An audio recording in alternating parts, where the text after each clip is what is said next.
This is an image of a galaxy cluster called Abell 2744. It's in the constellation Sculptor. It's also been nicknamed Pandora's cluster, a bunch of galaxies that are all gravitationally bound together. So you can see all of these sort of yellow fuzzy galaxies here. They're all, very close to each other. And all of these are sort of glued together by their mutual gravity. So the force of gravity is pulling each galaxy towards each other galaxy and really sticking them together. You can kind of think of these like almost cities of galaxies, since there are so many of them that are living in such close proximity. This cluster was observed as part of the Hubble Frontier Fields program. That program aimed to image 6 galaxy clusters with some of the deepest Hubble observations of a galaxy cluster that have ever been taken. These are incredibly deep images. These are some of the deepest images that we've ever had. Overall, the goal was to really sort of understand the deepest physics of how these galaxy clusters are acting as gravitational lenses, uncover what the dark matter within these galaxy clusters are doing, and then get a really great look at the galaxies behind the cluster. So you can see there are a lot of galaxies in this image that are sort of stretched into these little blue arcs. These are all gravitationally lensed galaxies, so they're being magnified by the gravity of this massive galaxy cluster. And so that gives us a chance to see sort of smaller, fainter objects that would otherwise be completely invisible without the aid of this cosmic telescope. And just like a glass lens, it collects a lot more light and focuses it back to our telescopes. So we're able to see much fainter galaxies than we otherwise would be able to without the aid of gravitational lensing. This really gives us a huge boost at being able to see sort of the smallest, faintest objects in the distant universe.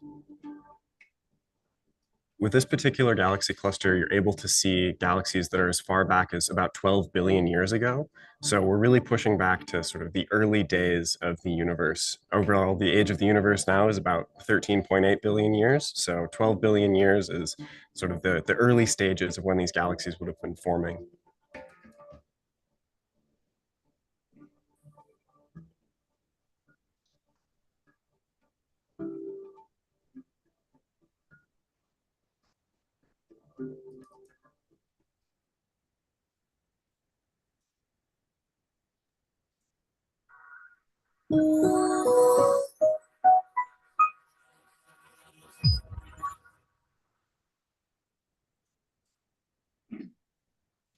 Well, hello, everyone. This is Scott Roberts and Ron Brecher. And tonight, Ron is our special guest co-host of the 156th Global Star Party.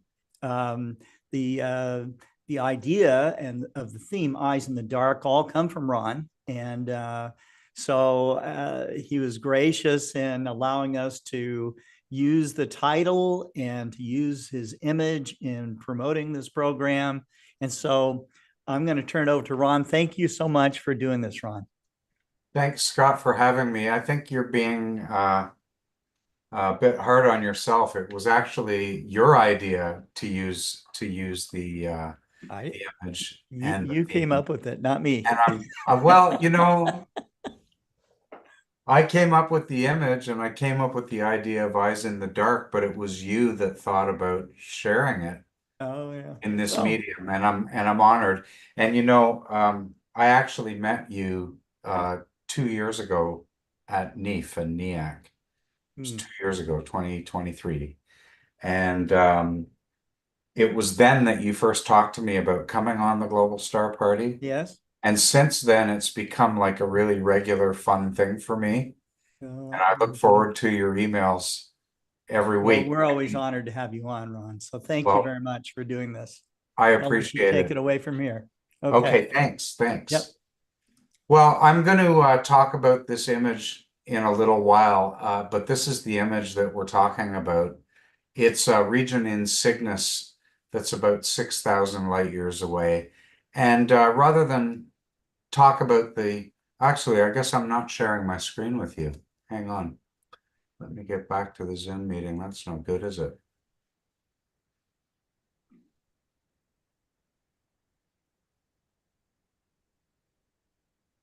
Okay.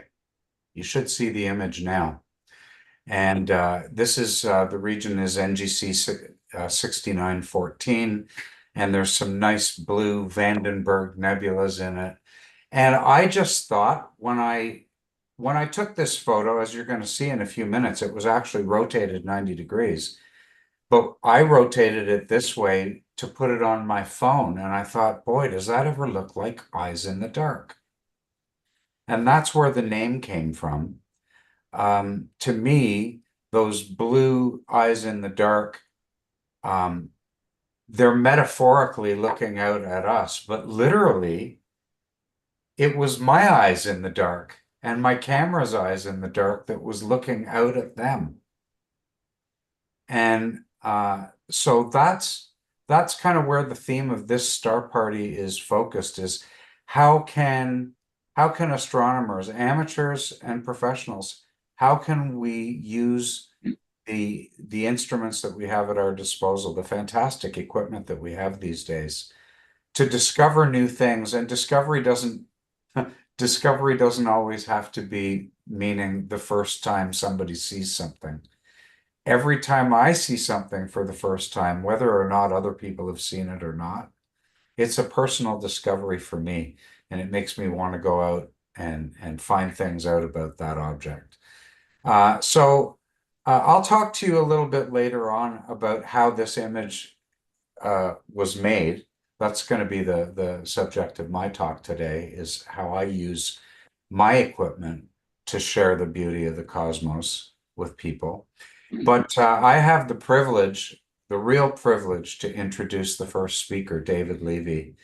And I've only known David for a short time, but since I was probably in my late teens, I've known about David. And he really became close in my awareness after Shoemaker-Levy 9 hit all of us, you know. And so I'm very curious what David has to say about this theme of eyes in the dark, and what you see in that image. Well, thank you so much. It's a very stunning picture, and it obviously does appear like eyes in the dark. And as you also say so correctly, not just the eyes of what you're photographing, but your eyes as well. And I think that's wonderful. I usually begin each global star party with a poetic quotation. But today I would like to say that I am starting a telescope giveaway. I have reached a certain age in my life where I do not need to hold on to all the telescopes that I've had over many years. And so I am giving them away. And anyone on the Global Star Party who is interested in taking one of my telescopes, you have but to come here, take a look at what I've got. There are a lot of little telescopes like this ETX, this Lead ETX, that are hanging around. And there's a smaller refractor. And then there are medium-sized telescopes, like a 6-inch cave, which is for giveaway. The three biggest ones, there is a Schmidt Cassegrain 14-inch, which is in another building. And then there is my Schmidt camera, which is a 12-inch, or a 16-inch opening, but a 12-inch actually opening for the light to be gathered. The Schmidt camera does have a CCD attached to it. It does need a little work, but that is one of the other ones available. And the other one is an 8-inch f7, which is by far the highest quality telescope I have. That one's named Pegasus, and I got that one in 1964. And it comes on a very heavy equatorial mount. And that's kind of that and the Schmidt camera are the two largest. And so if you're interested in any of those, let me know and maybe we can arrange for a visit. My poem today has to do with eyes in the dark. When you're looking in the dark, you are looking really for what we call a perfect night. And you'd think that somebody of all of the thousands of poets and millions of poems that have been written over the years would have written one called A Perfect Night. And that's true, he did. His name was Charles Nevers Holmes, born in 1872, died in 1930, lived in Newton, Massachusetts. And I'm not certain yet, but I'm pretty sure that Russell Porter knew that man. And because I was actually looking up to see if Russell Porter himself had written any poetry.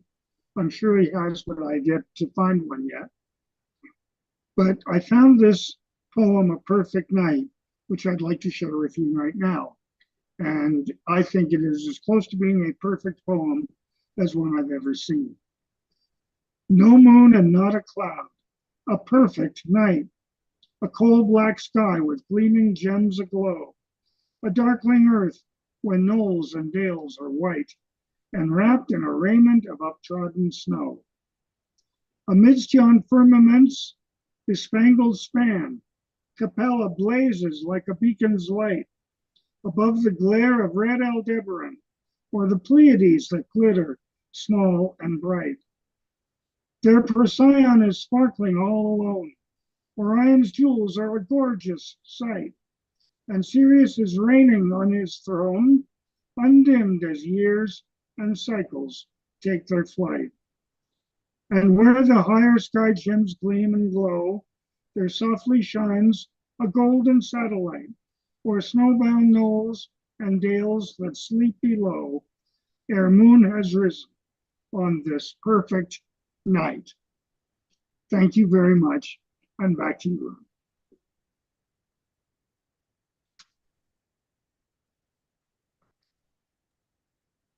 Hi, everybody. Thank you very much, David. Our next speaker tonight is Don Knabb from the Astronomical League. Scott, maybe you could put Don on the screen with me so we can ask, what are you going to be speaking about with us tonight?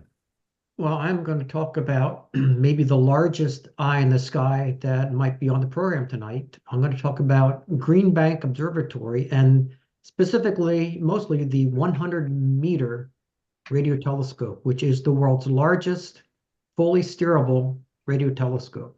Not the largest radio telescope, but the largest fully steerable radio telescope in the world. So that's a big eye. I think that's bigger than a Canadian football field.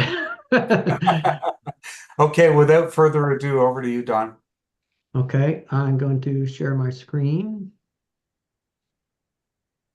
And I'm going to start the slideshow. Is it coming through?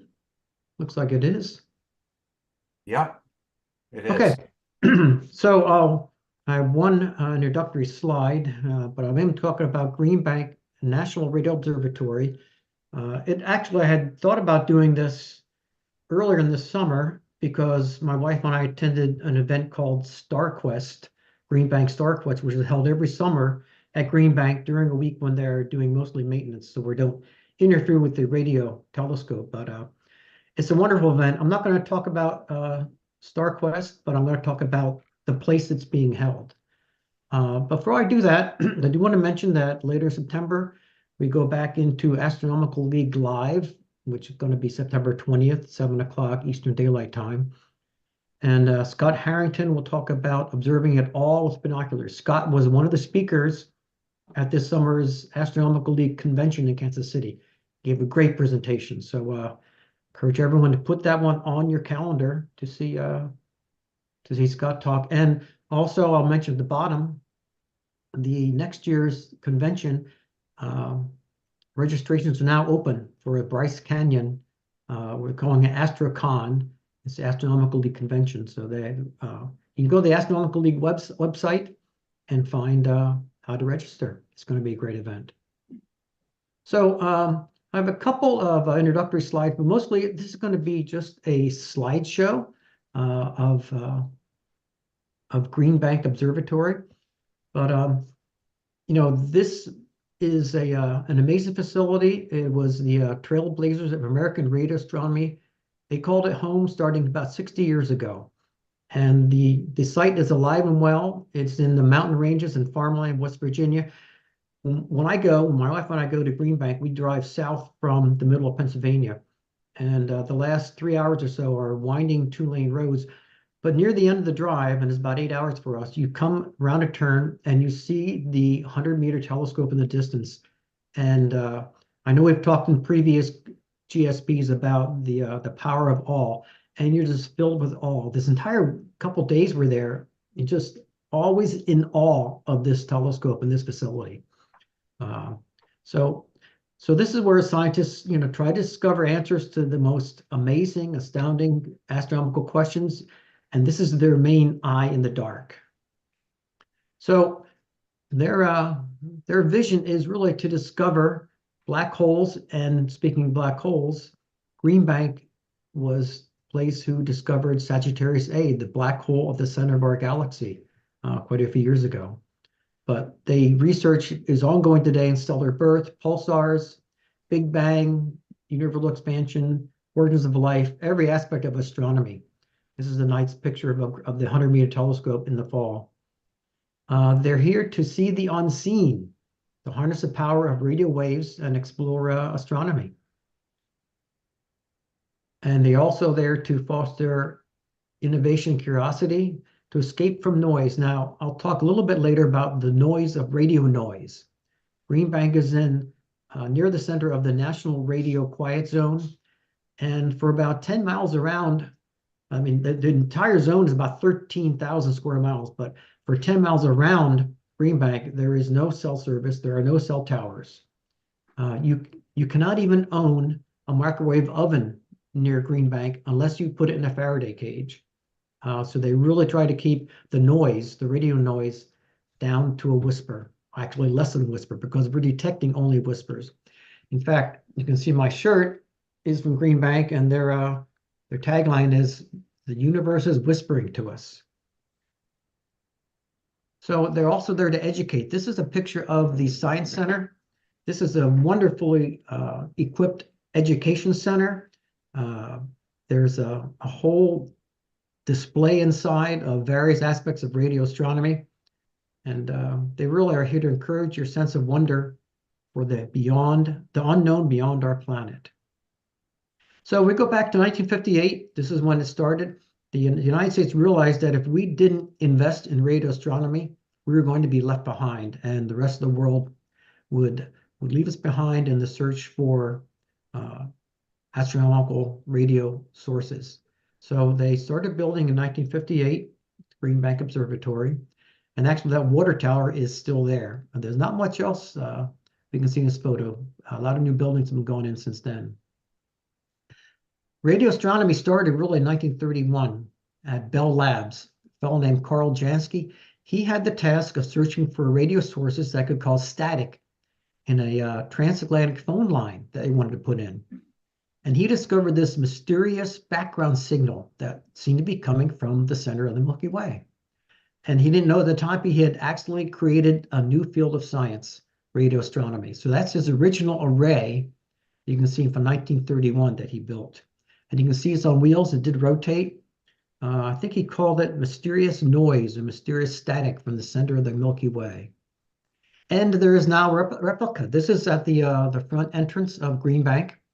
They built a replica of Carl Jansky's array. And it's not the original one, but it's a replica. It looks just like it.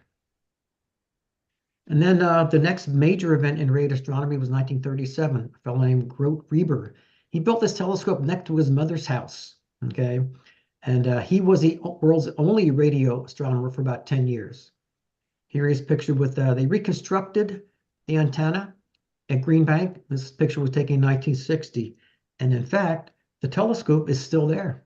This is right at the entrance to Green Bank, which we'll see from an aerial view shortly. But and Green Bank does a great job of education. Of course, it's one of their visions. They have placards throughout the campus there, and it's the one that talks all about the backyard inspiration of the Reber telescope. The first super large dish was the 100-foot dish, and in 1967, Jocelyn Bell Burnell discovered the first pulsar with this dish. In fact, you remember back to virtual astronomical conference a few years ago, one of our guests was Jocelyn Burnell, and I believe that, if I can remember correctly, she talked about the discovery of this pulsar. This is groundbreaking science. So this was a huge dish. It ran for many years. Unfortunately, it did collapse in November 1988. And here's the aftermath of the collapse. It was worldwide news at the time, and it caused some unusual responses from the press. Okay, but yeah, the 300-foot telescope did crash. It was a metal gusset plate was worn. It was actually metal fatigue is the most common cause that is cited. But there are a lot of theories put out about what happened, and here's one example. They said it was zapped by hostile space aliens. Another one that's a lot of fun is that they said space aliens destroyed the radio telescope because they didn't want us eavesdropping on them. All right, so a lot of fun. In fact, I guess the quality or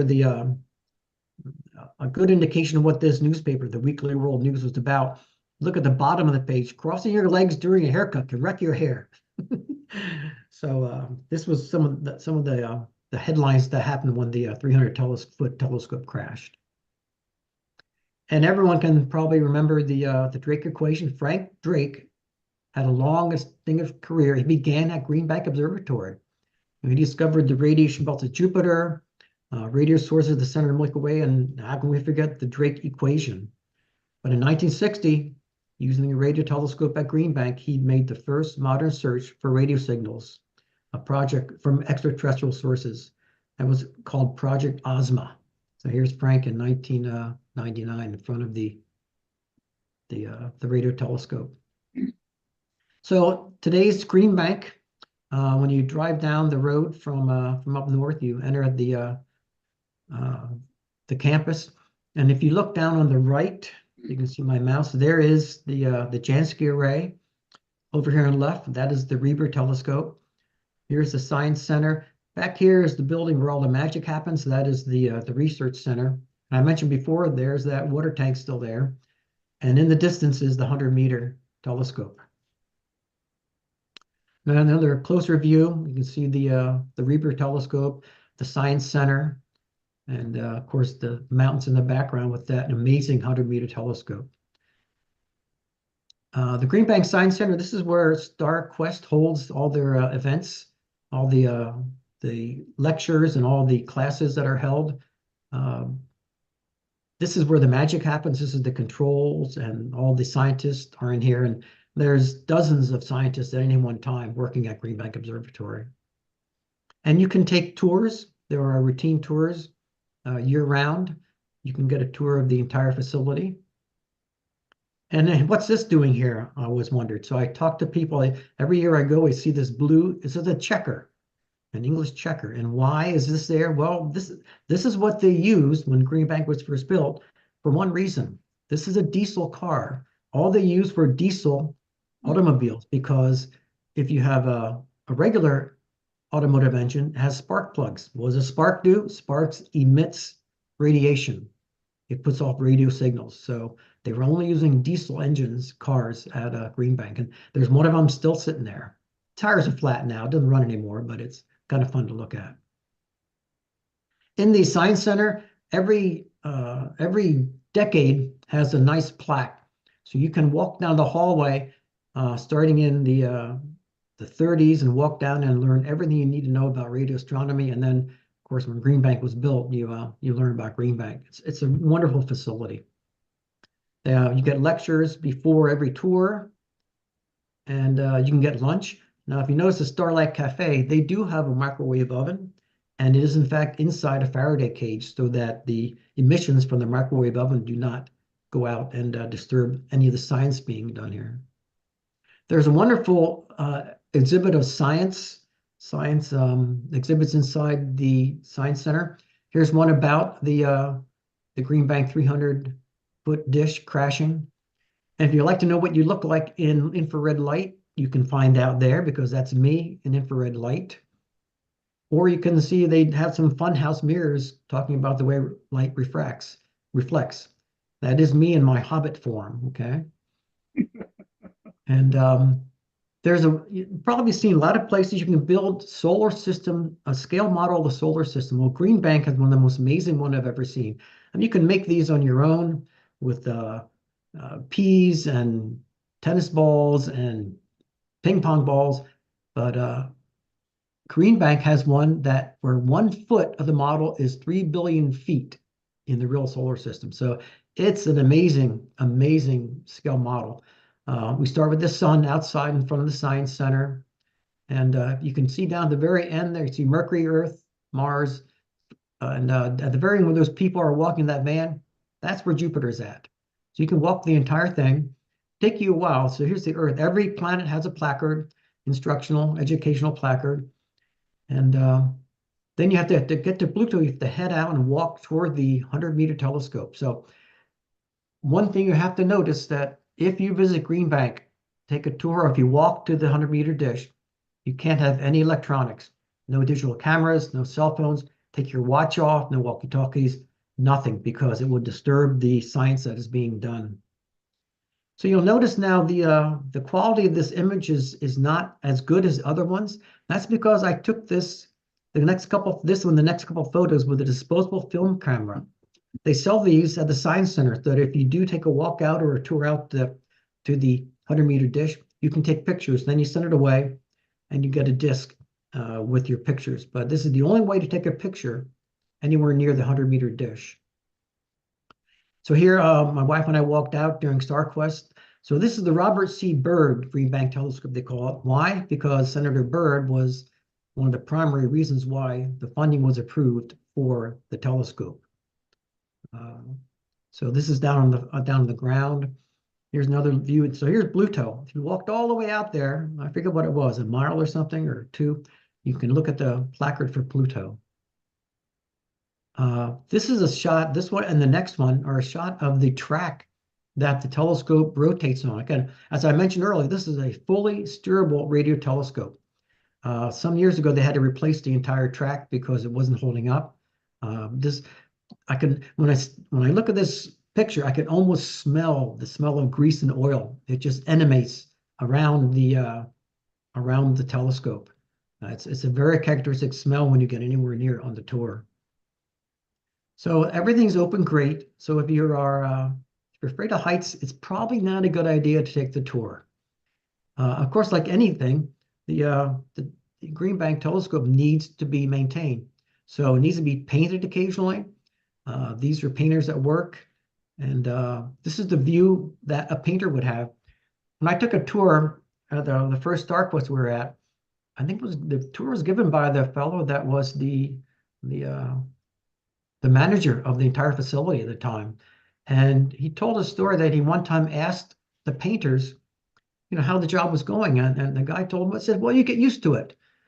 And he said, you mean you get used to the height?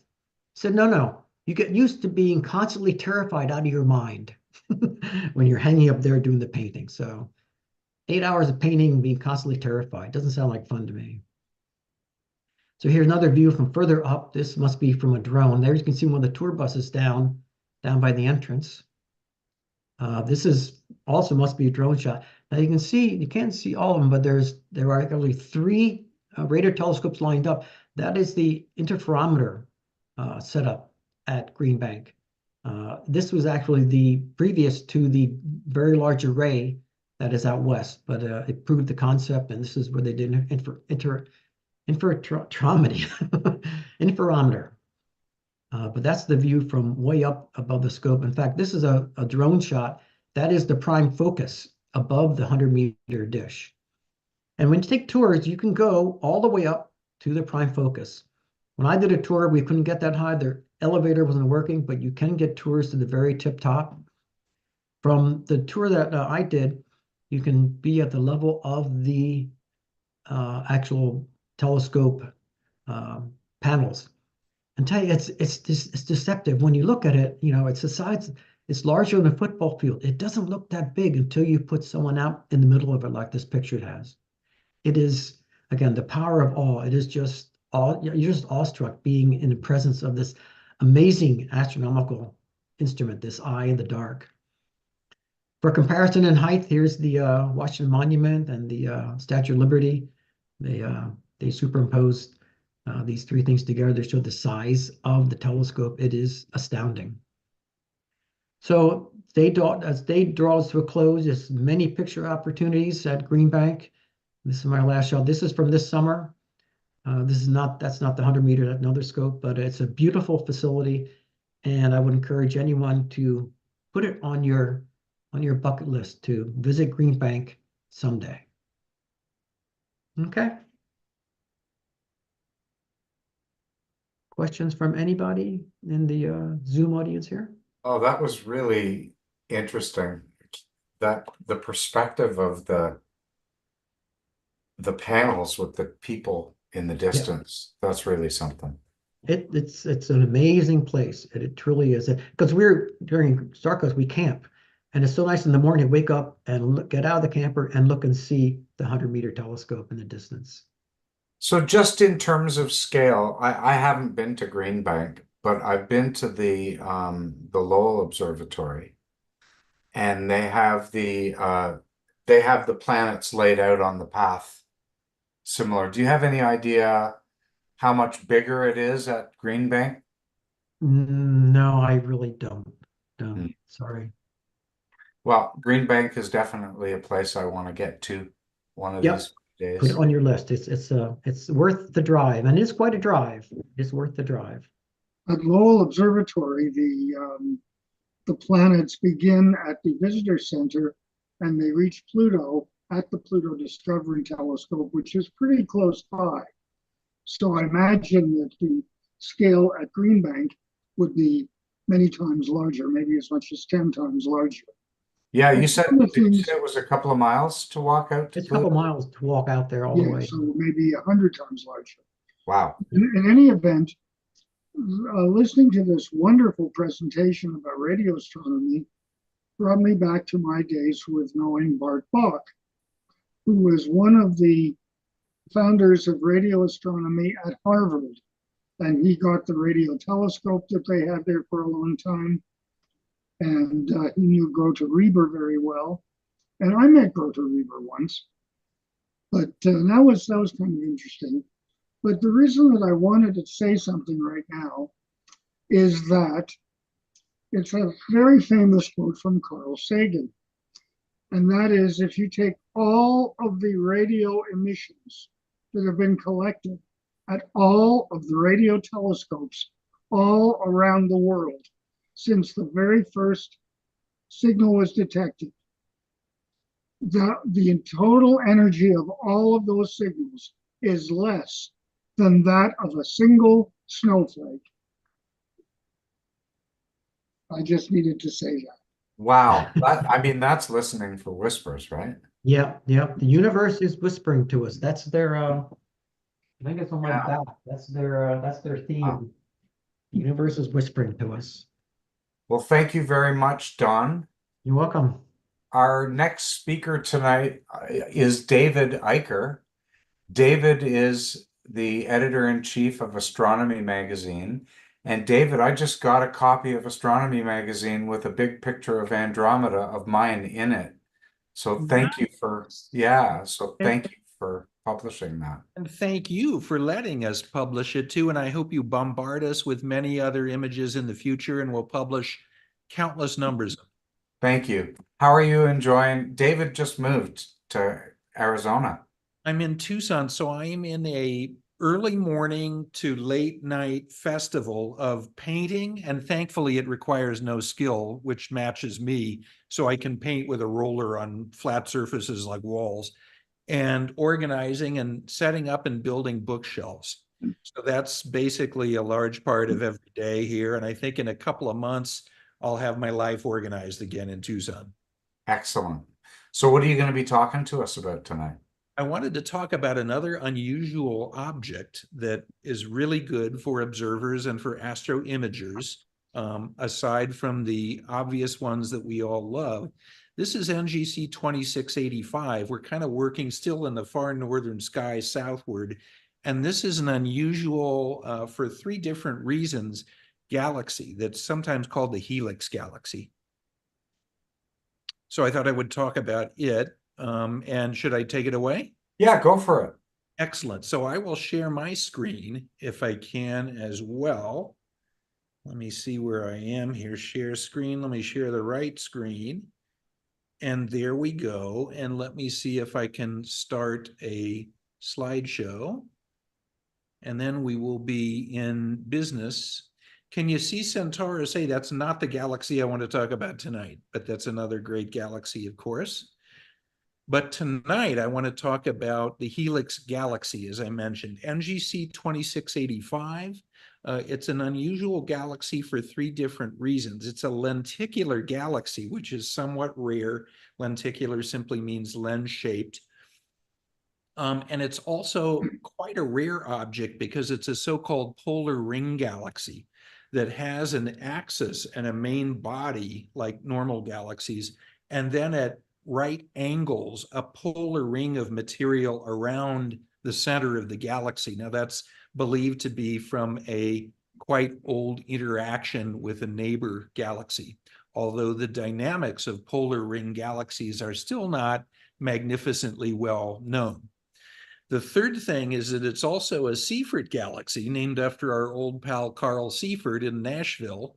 And it has what that is a particular type of a so-called active galactic nucleus in the galaxy. And what it means is it's one of the variety of the zoo of containing a supermassive black hole in its center. And so it's emitting energy because of that. So this is a relatively rare object that gives us, in all three respects, an unusual look at a galaxy. The rarest of all of the three, of course, being a polar ring, which is quite a rare object. It's about 42 million light years away. It's in Ursa Major, as I think I mentioned, and it's about 50,000 light years across. So it's a reasonably compact object. It's about half the size of the Milky Way's bright disk. So it's not terribly large, and it's a pretty good distance away. It's a little brighter than 11th magnitude, and it's about 4 by 2 and a fraction arc minutes across, so reasonably small as well. As I mentioned, it has this sort of triple play. You know, it's a lenticular, a polar ring, and an active galaxy as well. So I just want to encourage you each week with a new and different an object you may not have thought about. And rather than going back and looking at the Orion Nebula and the Andromeda Galaxy again and again and shooting those, you know, which is okay, you know, but maybe rather than the 50th image of M31, going after some other objects that people rarely image and rarely observe unless they're sophisticated imagers like Ron, who shoots all kinds of wild things, as we've seen many weeks running here. So aside from that suggestion, here's the map from Ron Stoyan's great Interstellarum Deep Sky Atlas. And you can see the Helix Galaxy in the center here. It also has an alternative CHIP ARP designation of 336 and other galaxies around it. That's the bottom of the bowl of the Big Dipper near it there, the green line. And this is a really nice, very high-end amateur image shot by Mark Hansen, one of our pals. And you can see this very elongated lens-like shape of the galaxy, and then also the dust and bright emission as well from star-forming regions at right angles to the main axis of the disk. And then it's in this ellipsoidal capsule that's much larger as well. So this is an object that long ago had a close encounter with a neighbor in space and has been significantly distorted, which presumably, we don't know absolutes here, but presumably created this polar ring shape, which lasts for a long, long time among galaxies, and also fueled the center, making it its Seyfert active nucleus. This is stepping it up a little bit here in resolution. This is with the Gemini North telescope, and you can see a lot more detail here, of course, and really good definition with the dark lanes that are at cross axis from the main body of the galaxy, and also not bad resolution on some background galaxies there as well. This is quite a scope, of course, for shooting galaxies. So anyway, that's my suggestion of an object this week. And here's Astronomy, which features Ron Brecher and others, as we just heard. And this is our upcoming November issue. We have a big story on the sun and other features as well, some of the party at Starmus and some other stories. And we have an evolution that is coming down the road with Astronomy magazine. I've mentioned this, I think, 1 or 2 times before. But we were acquired about 3 months ago by a larger publisher, and they're very excited about Astronomy.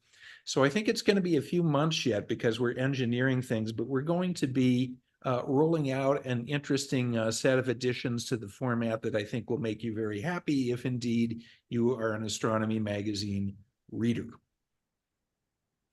Also, upcoming here, we like to party with the stars around the world as well, and Starmus, which is stars and music. And Ron has his guitars behind him here, our host. And there's a Ron Brecher lookalike who's a pal of mine who will be there not only giving talks, but also playing some rock and roll by the name of Brian May. And so we will have talks by Nobel Prize winners, not only in astronomy, but in other sciences. We will have observing under the very dark sky of the Canary Islands there. We're going to be at this telescope you can see in the center of the image here, which is the largest telescope in the world, the GMT. And we'll have some rock and roll with Brian and with Rick Wakeman and many of our other friends who I'm privileged to be on the Starmus board along with. They have to let a token American on the board as well with all these truly important people. So I'm playing that role. So we're going to have another Starmus next spring. We invite you to come. It's not bad at all. The Canaries, of course, are a major tourist destination. They're sort of the Hawaii, if you will, close approach Hawaii. It's very similar to Hawaii for Europeans. It's easy to get to from Europe, and it's not at all bad to get there from here. And Starmus is made very luxuriant and very affordable, so that the transportation cost of getting there is really most of the effort there for attendees. So there will be, we expect at least 5,000 or 6,000 people there at Starmus next year, and there's a lot of contact and talking and having a cocktail with and hearing up close a lot of very important scientists and musicians who care about science. So we hope that you'll join us in the Canary Islands and stay tuned for more details over the coming months. So that's all I have tonight. I will end the show. Thank you, Ron, for a great introduction. We look forward to having many more images in Astronomy magazine in the future, and there will be surprises with the magazine coming in a few months down the road with the new owner. So I will stop my screen share. Where are we here? How do I do that? Nope, that's wrong. There we go. Sorry, guys, too many buttons on my screen. That was great. And I just have one favor to ask. If you talk to Brian May, I haven't met him and I really want to one day. Oh, you've got to meet Brian. But I can be his stunt double, his hair stunt double. He may think that he's looking into a mirror, Ron, so he's extremely busy right now because you may have heard something or maybe not because we're all busy with our own stuff. But he's just produced a program that last week has appeared on the BBC. One of his causes, aside from astronomy and music, stereoscopy is another one, but also animal welfare. And he's led a crusade about this tragedy of what's happening to the badger population in the UK. And so he's incredibly busy with that, but things will calm down in a few weeks and we will mention getting together. You'll have to not only meet him, but we'll have a cocktail with him. That would be great. That would be amazing. He's the nicest guy in the world. You'll like him. I'm looking forward to it. Excellent. Thank you very much. Thanks so much, Ron. And good. Seth, you're here. Well, as far as I can tell, but reality is an illusion. So here, I'm going to just say how fun it is for me to be introducing you because I've followed your work for such a long time. My And goodness. you don't know it, but the first time I was on the Global Star Party, which was a couple of years ago, well, a year and a half ago anyway, you were on right after me. And I just couldn't believe it. I thought, wow, this really is a big time show. Well, again, I think you're slightly delusional, Ron, but okay. Well, I've been called worse. Hmm. I've been called worse.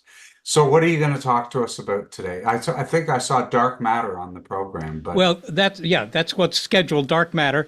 And in order to make it more accessible to the audience, I'm going to give the talk in the Bosnia-Herzegovinian dialect. I hope that's okay. Scott is shaking his head affirmatively. So, that'll be great. Over to you. Take it away. great. Okay. Scott, I have 4 hours for this, right? You have 4 hours. That's right. So, Okay. I'll Not try a to do minute so. less. Okay, I'm going to give you some personal recollections.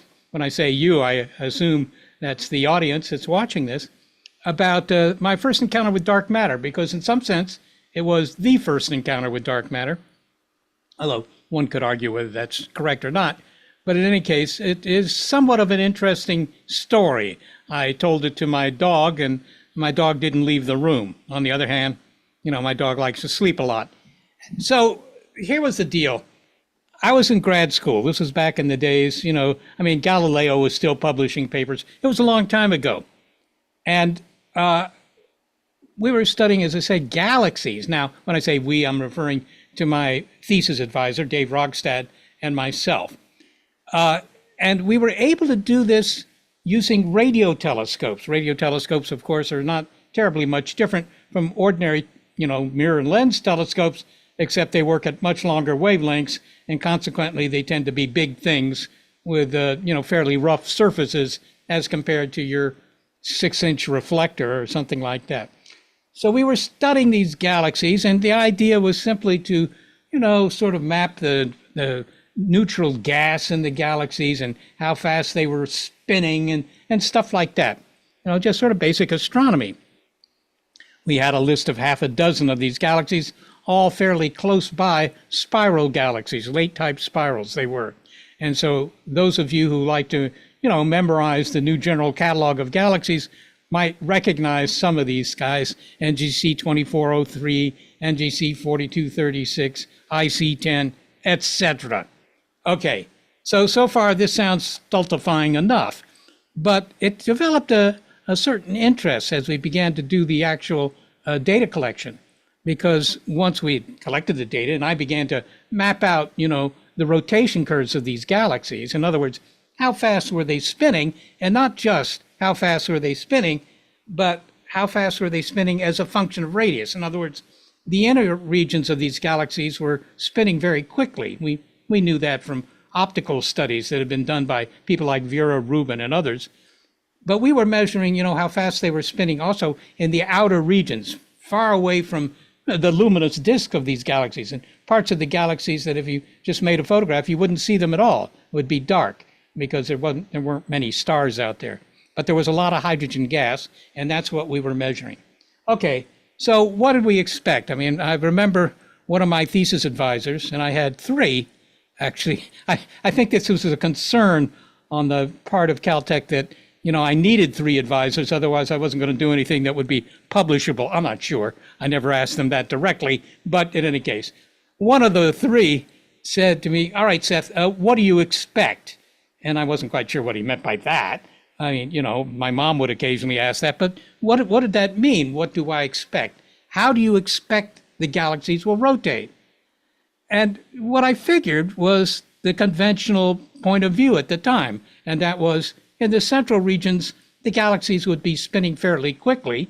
You already had some indication of that. And then once you got farther out into the galaxy, the rotation would kind of slow down, and it would, rotate the same way that the planets in our solar system do, in the sense that, the Earth takes 365 days to go around the sun. Mars takes about twice as much time. You go to the outer solar system, it takes more time still. And if you plotted these rotation times, you would find that indeed they just obey very simple physics, high school physics. That's what we expected. We expected high school physics, which, was always interesting enough. So, we started collecting the data. And what I noticed was that, in fact, that isn't what the galaxies were doing. Somehow they didn't get the memo. What they were doing was they were spinning a bit too quickly, particularly in their outer regions. And this was mysterious at first. And in fact, I was so convinced that this was wrong that I remember walking back and forth to the computer center on the campus there at Caltech, trying to modify my software that was being used to do all this to find the problem in it, because I was sure that I had just made a programming error and that these galaxies were going to rotate the way we figured they were going to rotate it. Well, I never found any error in the software, not to say that there weren't plenty of errors, I'm sure there were, but nothing that would account for this unexpected fast rotation in the outer regions of the galaxies. And so, what could we do? I mean, we were kind of stuck, and I, wrote my thesis on the basis of this work, and the galaxies rotated too quickly. Now, how could you explain that? What was causing the galaxies to rotate too quickly? And one possibility there, although, at the time we didn't give it a whole lot of credence, one possibility was that there was more matter in these galaxies than we figured. And the way we figured how much matter there was to look at, how bright the galaxies were. We knew how bright individual stars were, and, you could just use that measure of the brightness of the galaxies to figure out how many stars there were in the galaxy. Okay, well, one possibility was that we had grossly underestimated the number of stars. That probably wasn't the answer. In fact, the answer only came up years later, after we had done this for many galaxies, and other people had done it as well, when we realized there was something in these galaxies that had mass, just like a star, that was causing this fast rotation. But we couldn't see it. So it was termed dark matter. Dark matter. Well, I mean, all that is an admission of ignorance, right? It's clearly dark, otherwise we would have seen it. And the fact that it's matter simply accounts for the fact that it had some effect on the rotation of the galaxies. It had a gravitational consequence. So we did all that, and it just published a half dozen galaxies, the data on a half dozen galaxies, showing that they rotated too quickly. Now, I look back on this whole episode with a certain amount of regret, like so many other things in my life, but a certain amount of regret in that I didn't pursue it as aggressively as I should, because we had actually tripped across something that was very important. And I was never of a mind to believe that anything that I tripped across was going to be important. But it was important, because it turns out that indeed there is additional mass in these galaxies that accounts for the fast rotation, but we don't know what it is. And it, eventually became known as dark matter. Dark matter. Well, it's dark, obviously, because we couldn't see it. And it's matter because, as I say, it affected the rotation of the galaxies. So that was one of the earliest, and perhaps the most significant of the early indications that there was more to heaven and earth than was portrayed in our, or described in our philosophies, right? That there was something out there. There was more stuff in a galaxy than we knew about. Dark matter. Now, since that time, many people have done the same sorts of experiments, measured the rotation of galaxies, and they come up with the same results, which on the one hand, you could say is kind of gratifying. I mean, it could have been that everything that we were doing was wrong. That was my first belief, actually. But in fact, it wasn't wrong. The measurements were not wrong, but we still didn't know what was causing these galaxies to spin so quickly. Dark matter, it's still a mystery. And it was ultimately joined by an even deeper mystery called dark energy, right, that was pushing the universe apart. This was a different kind of measurement. This just came from measuring how quickly the universe was expanding. I think all of you are well aware of the fact that the universe is expanding. I remember Woody Allen actually once wrote that he was worried that Brooklyn might be expanding. well, in some sense, Brooklyn is expanding because it's part of the universe, but not maybe the best part. Oh, well, I take that back. I actually like Brooklyn.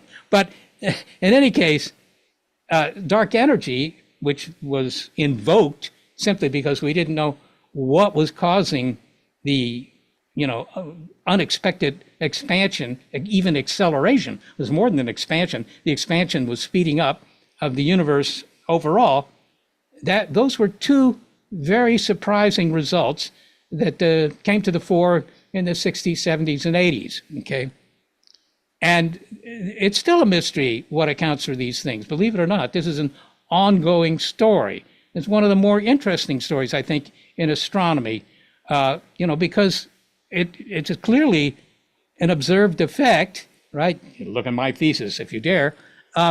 But we don't know what causes it, right? We don't know. So that was, in my mind, the most convincing evidence, at least at the time, of the existence of dark matter. And to this day, we don't know what it is. People still work on it. The people who are likely to come up with the best explanation for what dark matter is not to say, oh, well, there's just a lot more gas between the stars. That was tried, but just a back of the envelope calculation, if you have a lot of envelopes with backs that are still free to write on, would show you that it can't be accounted for by things like, unseen stars or something like that. It had to be something, if you will, that was a little bit more exotic. And, we don't know what it was, but as I say, the physicists were very inventive in terms of proposing things that could fill the universe, could really clog the universe with mass that we wouldn't see. I mean, I suggested maybe bowling balls. Maybe the entire universe was, suffused with bowling balls. The thing about bowling balls is that, you're not going to see them from light years away. They're too small, right? And they're mostly dark. So, but if you had enough of them, they could account for the dark matter that was causing these galaxies to spin so quickly. Well, other suggestions have been made. The idea of gazillions of bowling balls in space, while appealing, didn't seem to actually convince many scientists. But, they came up with things like strange particles like axions, right?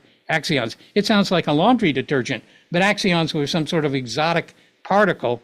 And if you had enough of them, they could account for the rotation of the galaxies as we were measuring it. Anyhow, I probably prattled too long here. I don't know if we have a discussion about this, Scott. I don't know what happens next. Maybe they just translate all of this into that Bosnia-Herzegovinian dialect and leave it alone. But tell me what I should do next. Well, I'm curious. Is your observation of the rotation speed of galaxies, is this among the very first to actually recognize that the speed was towards the edges is roughly the same as towards the center, or is it exactly the same? Yeah, it's not the same, but it doesn't go down very quickly, right? I see. Yeah, was this the first? Yes, I think it actually was, although this is a story that I probably shouldn't tell, but in any case, my postdoc position, a year or two after all this, my student was Vera Rubin's daughter. Oh, wow. And I had her, looking into this, and I guess she told her mom, because pretty soon Vera Rubin was publishing rotation curves of galaxies. And I think that if you ask many astronomers, when was it first noticed that there had to be extra mass in galaxies, they would quote Vera Rubin, but in fact we had done it. Oh, wow. Okay. Yeah, don't tell Vera, but you can't tell I Vera won't tell anymore. her. Okay. Goodness. Hopefully she's not watching tonight. Well, I kind of hope that she is, because if she's watching, that means she's, still metabolizing in some sense. And that would be a good thing. Right. Yeah, terrific. And what other, did you do ongoing research based on this observation, or was that kind of the end of it? Well, it wasn't the end of it because it was so puzzling. After, grad school, I got a postdoc. This is nothing surprising, I suppose, but it was at the National Radio Astronomy Observatory in Charlottesville, Virginia, using the antennas, the radio telescopes in Green Bank, West Virginia. And I, followed up on this. I was able to use those antennas to try and find out if other galaxies also had this problem of rotating too fast, spinning too fast in their outer regions. And they did. They did. I mean, the ones that, I'd done for my thesis, they were not anomalous. They were just typical. And what is your feeling about the conclusion that this is dark matter, or do you have some alternate ideas of what this effect could be caused by? Well, I'm not good enough for that, Scott. I don't have any, terrific ideas. I mean, it's still a mystery. And I think it's a mystery for everyone. I mean, this is a problem for the physicists, I think. They have to come up with, well, they don't have to, but I would encourage them to come up with some particle, right, some subatomic particle, an axion or whatever, that could be filling space and account for all this. And that would be a very interesting result if true. If you could say, for all these years, we've missed at least 95% of the content of the universe. We think of the universe as being made up of stars and planets and asteroids and all that stuff. But if it turns out that 95% of the mass of the universe is in a form that we still don't understand or know about, well, I think that would be, that would be good dinner conversation. Sure.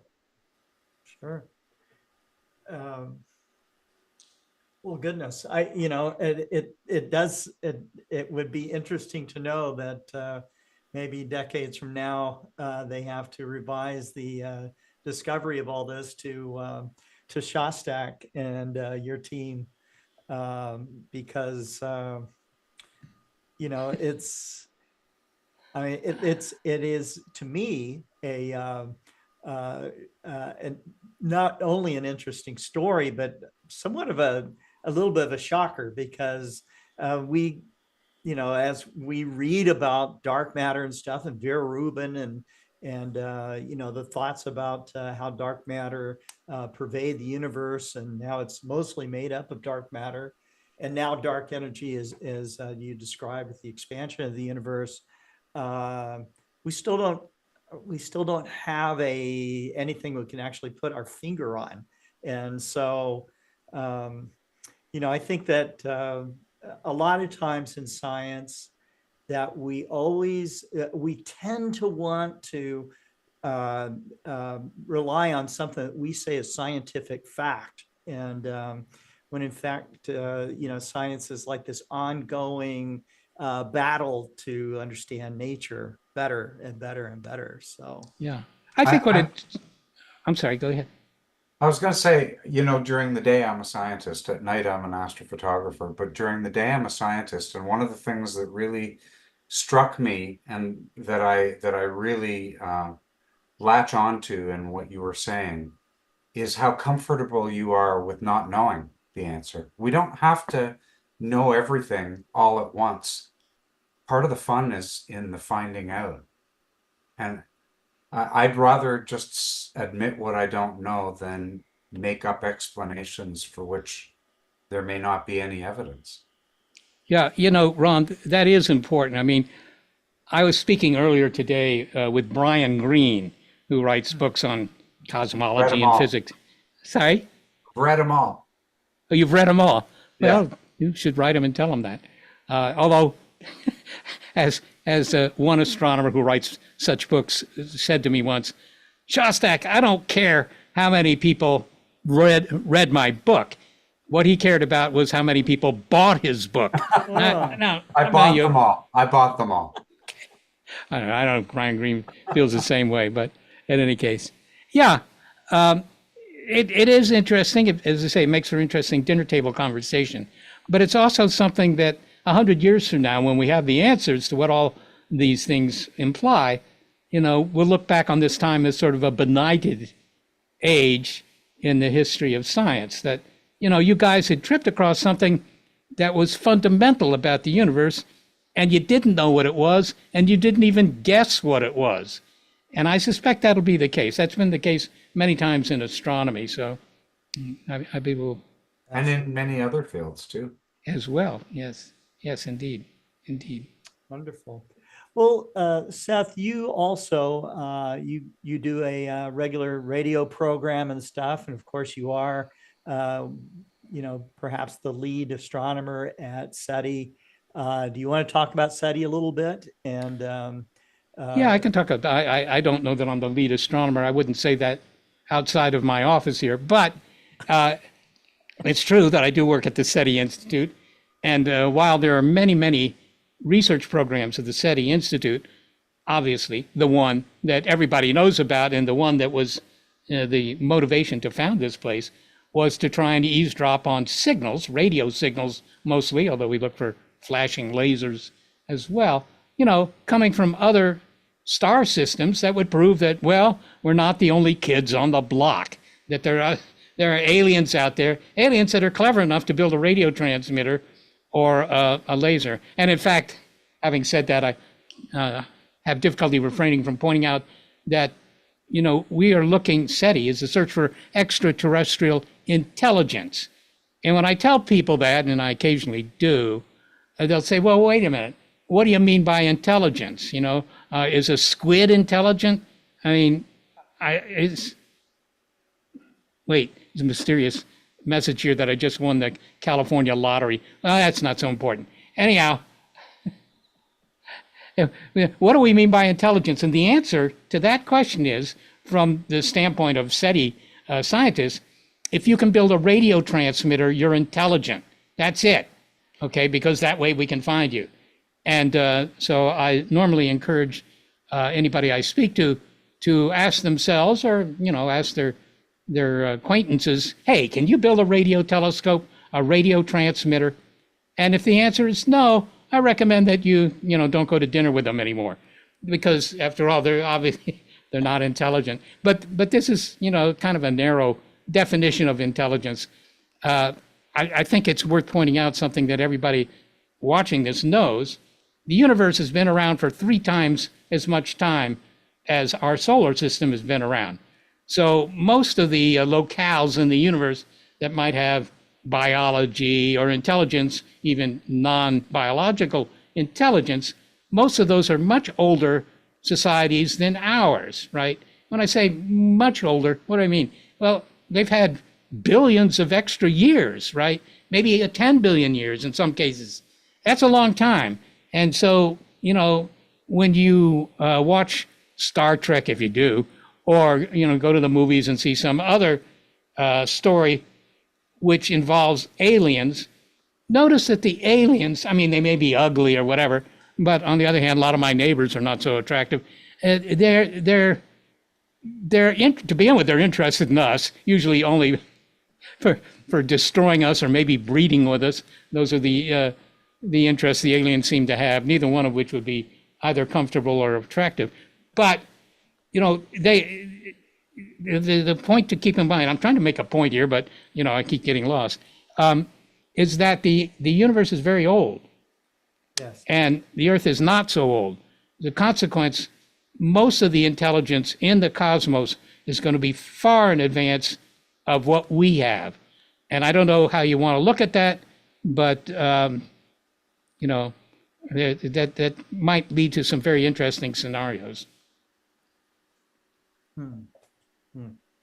Well, there is some a lot of talk these days about artificial intelligence and what will happen in the next decade. A lot of people are wondering if their job is going to be displaced by AI.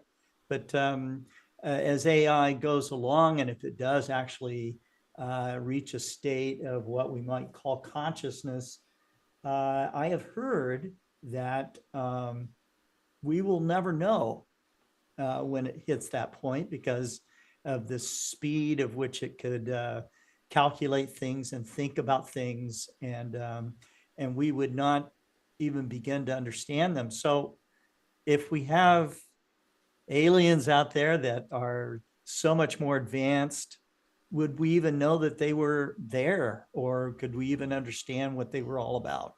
Well, that's the brief that's given to endeavors like SETI, right? We're looking for extraterrestrial intelligence. And the fact that, as you just said, Scott, it's likely that the majority of that intelligence is going to be synthetic intelligence, which is, not the synthetic intelligence that you might have ascribed to the kids sitting next to you in 8th grade. Synthetic intelligence in terms of something that was built. It's a machine. The smartest things in the universe, I'm willing to bet you any amount of money, the smartest things in the universe are not soft and squishy creatures, right, with green complexions and sort of dour outlooks and no sense of humor. I mean, the smartest things in the universe are going to be synthetic intelligence. And we don't have much of that around now, but, there are people who build machines that can do some cognitive things. Sure. And 1,000 years from now, where will we be with that, right? The machines will be running Earth. You can be pretty sure of that. And the big advantage of the machines, of machine intelligence, is that it's easily expandable, right? I mean, if you want more memory, for example, I'd love to have more memory. Well, there's not much I can do about it. But if you have a synthetic intelligence, you have a machine sitting in the next room and you want more memory for it, you just wire it up and plug it in, right? So there's such an advantage to being machine intelligence compared to being biological intelligence that I can hardly believe that most of the intelligence in the cosmos is synthetic. And that if we meet the aliens, I'm all for meeting the aliens. If we were to meet the aliens, don't be disappointed if they're just, machines in a room somewhere and not little green guys running around trying to have breeding experiments with the locals. I don't think that's... But who built the machines? Well, there's always that. You can say, yeah, those machines, well, they were probably built by other machines, but you're quite right. Eventually, you have to go back to somebody who built the first machines, and that's likely to be biological intelligence. Okay, that's great, but that doesn't gainsay the fact that the majority, and certainly the dominant intelligence in the cosmos, is probably not soft and squishy with a lifestyle that's, or a life that's very finite and not necessarily fulfilling. Right. Wow, that's a lot to think about. Holy moly. Yeah, absolutely.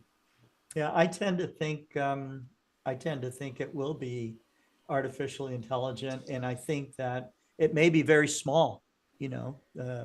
If you go to the nanotech area at JPL, you see some very small things doing some really amazing feats, and certainly would be cost a lot less to spread out, millions or billions of AI intelligent things about the size of a grain of salt out there, or less, given enough time to become smaller and smaller. Well, I don't dispute that, Scott. I'm sure you can put a lot of intelligence into something the size of a sand grain or a salt grain or something like that. I would say what I know in my own brain, so yeah, but much less than that. You could put a human brain in there along with the Library of Congress and, have it think about things. Yeah. But there are some disadvantages to making them so small. I mean, the only advantage I can think of is that, you might find it easier to spread out because it doesn't take very much energy to send you to some other part of the cosmos. Yes, that's true. But on the other hand, if there's a hailstorm and you get hit by a bit of hail, that's the end of you.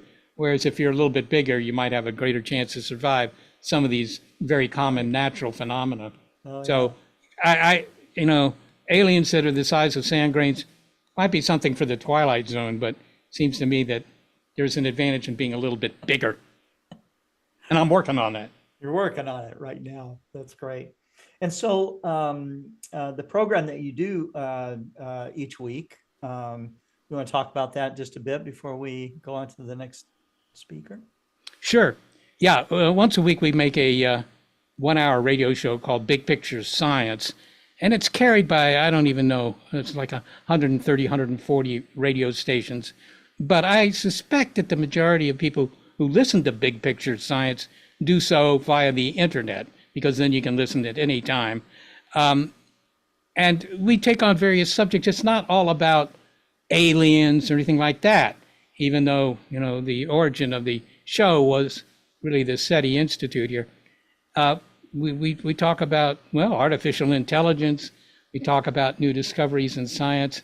As I said, I talked this morning with our guest for this week's show, Brian Greene. And when you talk to Brian Greene, you talk about string theory because that's what he does, and it's very interesting. So yeah, we do that. And, you know, sometimes people will ask, why do you do it? And I give these sort of ideological replies that, well, we're just trying to spread knowledge of science and get people interested in the work of researchers and stuff like that. All of that is true, but it doesn't convince anybody because people figure that, you know, we really do it because somehow it's going to give us an in with the California lottery or something like that. But we actually do it just because science is interesting. Yes, it is. Well, you're very interesting, Seth, and I always find your talks fascinating and full of humor as well. But I think that that's what makes it easy to dwell on it. And you're such a gifted individual, and I really, really appreciate you coming on to Global Star Party again. Thank you. Scott, my pleasure, really it was. And anytime you want me back, if you're, I don't know, sadistic enough to want me on again, just please let me know. Thank you so And much. one thing that I would like to add is that I thoroughly enjoyed your sense of humor, Seth. I really, really got on that, and I really enjoyed what you had to say. Well, thank you, David. Yeah, my sense of humor. People sometimes ask about it. I never think about it myself, to be honest. But you know, it's just something that came with the territory.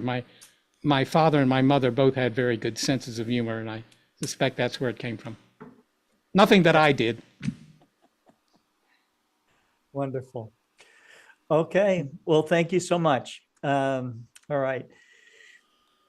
All right, Ron, our next speaker is you. And so, you know, I'd like to turn this program over to you. You are going to talk about Eyes in the Dark and the image that you made, which is, you know, just absolutely tantalizing. The more you stare into it, you know, it sort of looks like something out of a Spectre movie or a demon movie or something at first, but then you just start looking through. It looks like you're looking through holes of H2 regions at a background of blue nebulosity. It's absolutely beautiful, and you know, congratulations on putting that together.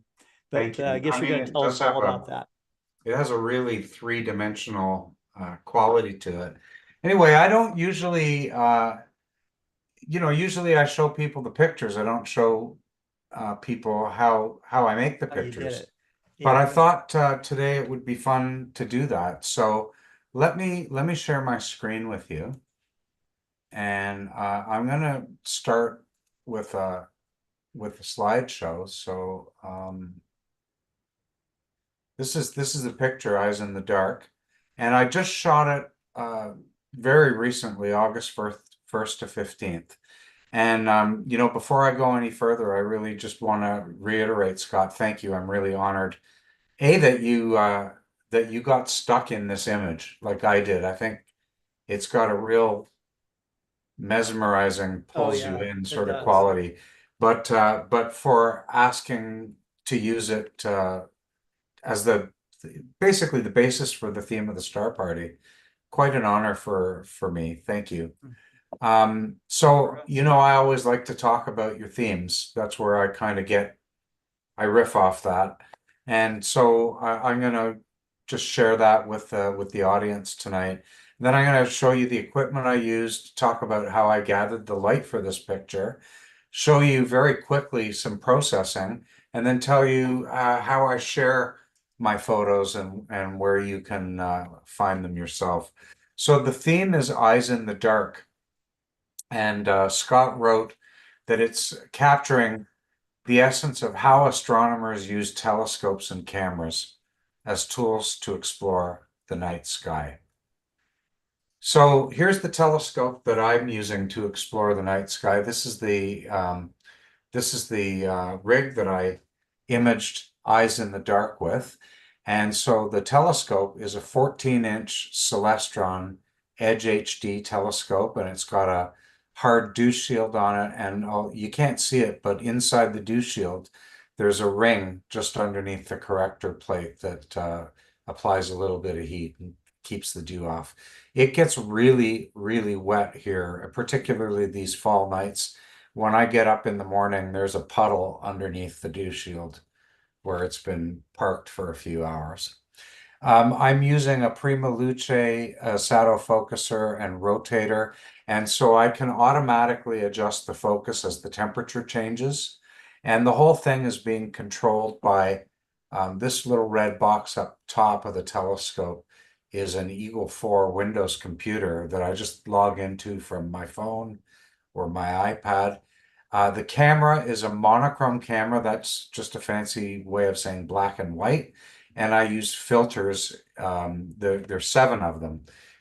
Clear, which I really mainly use just for focusing and framing. But then I have red, green, and blue for natural color, and hydrogen, oxygen, and sulfur for narrowband imaging. All of those filters are Optolong filters. I guide with an off-axis guider. You can see it just sticking out over here. It's got a separate camera. And the mount, I'm kind of holding on to the counterweight shaft. The mount is a Paramount MX from Software Beast. I bought that in 2011, and it has, if you're thinking of a mount, I can highly recommend this mount based on my own experience. And I'm standing in the best man cave ever. It's a Skyshed roll-off roof observatory that my wife gave me for my 50th birthday back in 2009. So I gathered all the light here between August 1st and 15th, and obviously in a 2-week period, you can expect that the moon phase is going to change from night to night. I was lucky I had average or better transparency, and the seeing was okay as well. I ended up, I always acquire in 5-minute chunks. So I ended up with a total of about 38 hours of light. And you can see how it's broken down there by filter. The hydrogen alpha, the last filter there, this one here, that's to give some boost to the red in this image, and you'll see how I use that. The image scale is 0.4 arc seconds per pixel, and to help you put that in perspective, the moon is 1800 arc seconds wide. So it's about 1/4000th of the moon per pixel. And the whole field of view would take about a half moon to fill it. So I did all the processing in PixInsight, and we're going to go there in a second. One thing I want to show you here that I'm probably not going to discuss there because I don't have time, but sitting on top of my big scope that took the picture on the right, that's the theme of tonight's Star Party, I have a little scope. I have a 60mm refractor, and when the conditions aren't great for the big scope, I use it. And for this picture, I simultaneously imaged with both scopes. So you can see where the eyes in the dark are set. They're set in a gigantic field of nebulosity, about 6,000 light years away in the constellation of Cygnus, the Swan. This is right in the heart of the northern summer Milky Way. And as you can see, it's pretty good target for just about any size of telescope. So I'll come back to sharing in a second, but for now, I want to switch over to PixInsight. And this is where we start.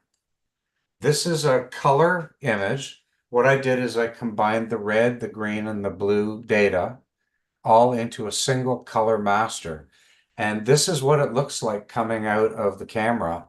It looks pretty much black with a few white dots in it. And without being funny, the reason for that is that it's dark at night.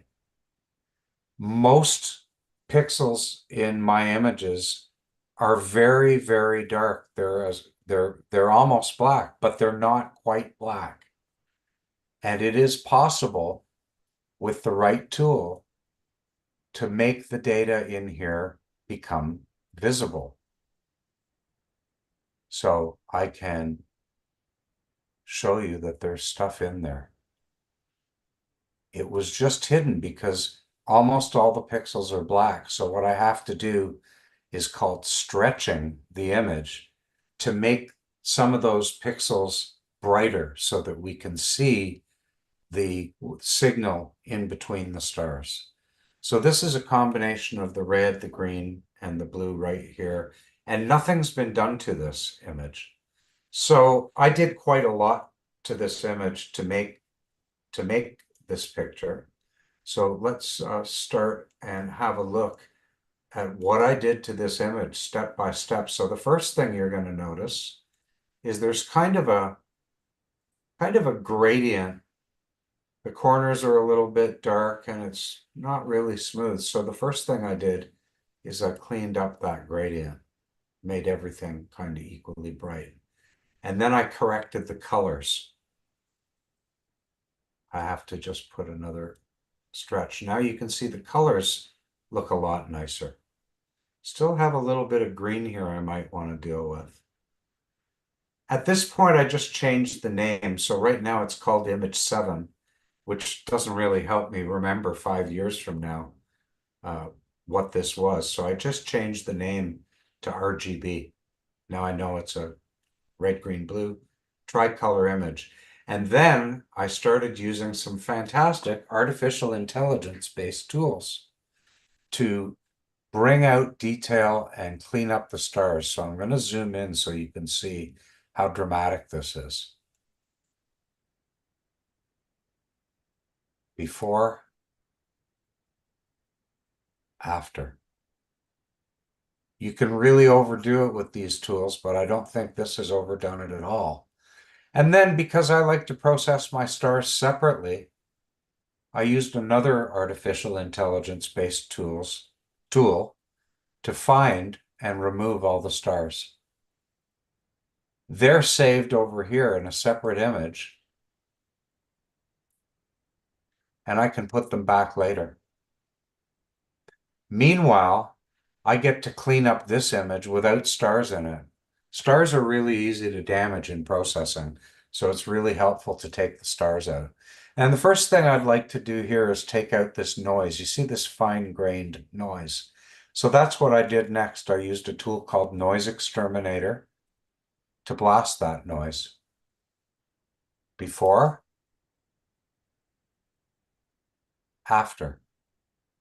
I'll zoom in even closer. I know it might be hard to see, but before you can see it's got a lot of speckle in it.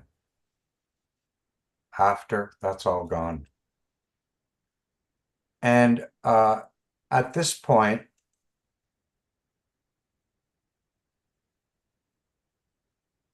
I made a temporary image that just made this a little bit darker. Let's see the whole thing again. Made the whole thing a little bit darker. Made it darker again. And then I cleaned up some problems that you might not have noticed, but let's see if I can find them. It's hard even for me to find them. You know, they were very subtle and I can't find them right now. But there were some little blemishes that I fixed. At this point,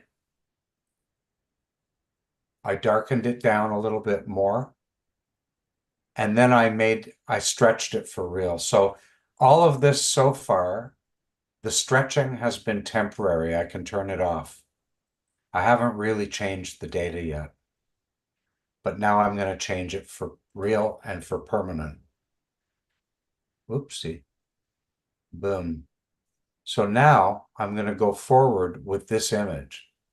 What I did is I started with this image and I added in my hydrogen alpha. Now my hydrogen alpha,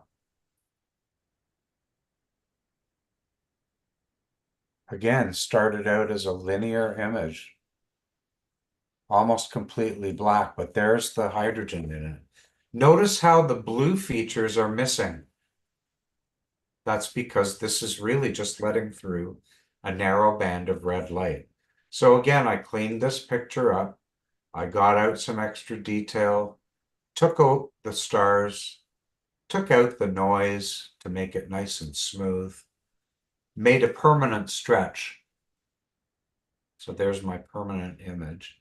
I changed its name to HA so I remember what it is. And now I'm gonna put those two together. So here's our RGB, red, green, blue. Here's our hydrogen alpha, and I want to merge them together somehow. How do I do that? Well, I use the narrowband combination script, and what it gave me is this image. And then I did a whole bunch of stuff to this picture. So I enhanced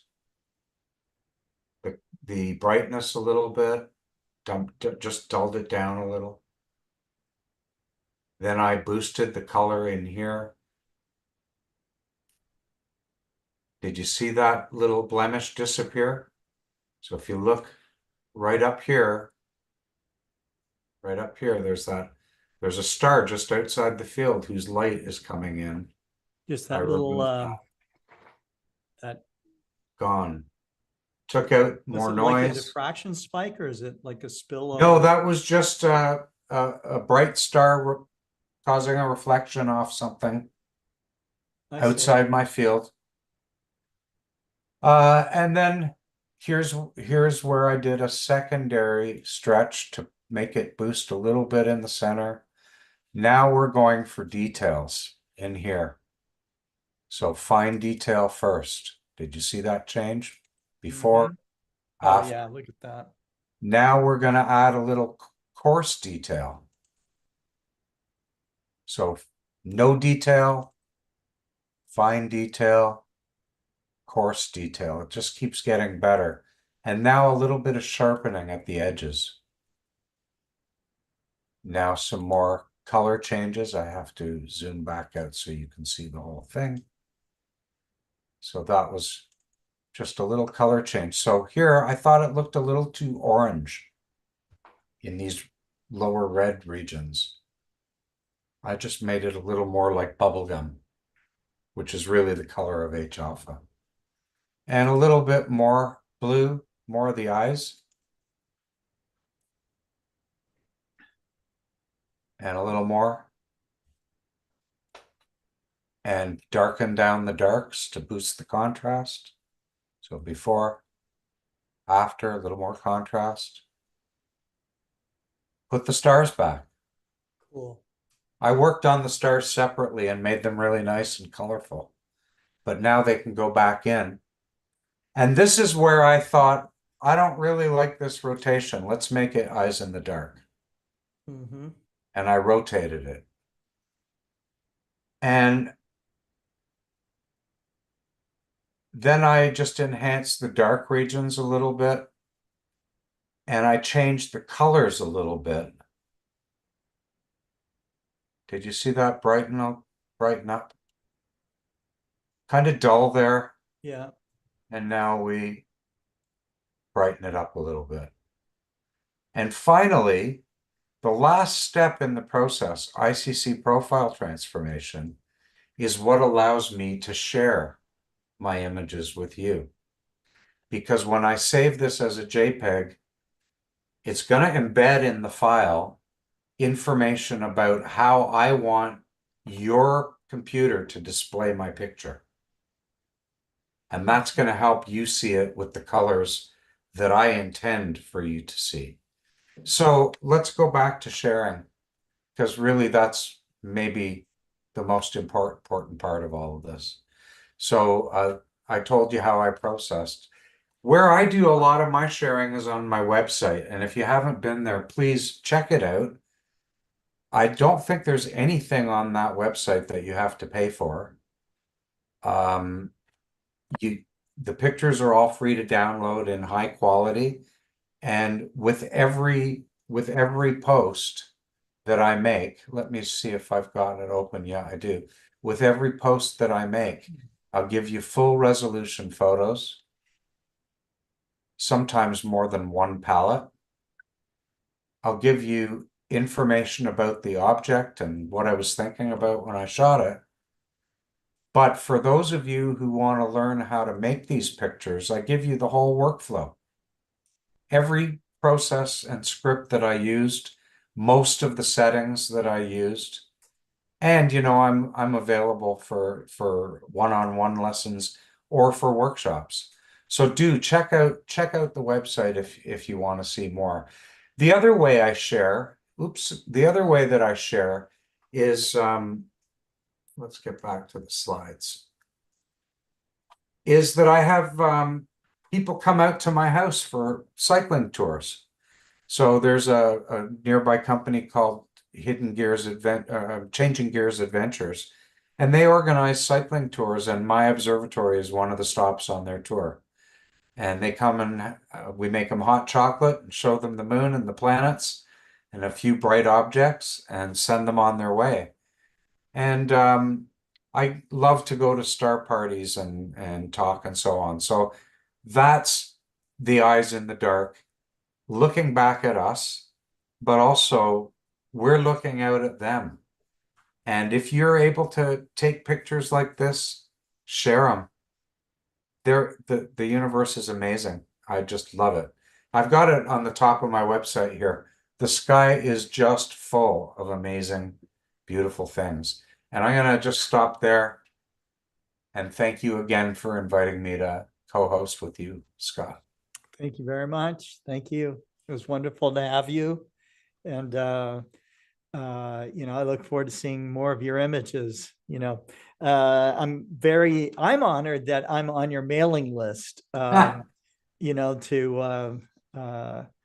get those images. It's about once a week you send them out, it seems like. So you want a little sneak peek of what I'm working on next? Sure.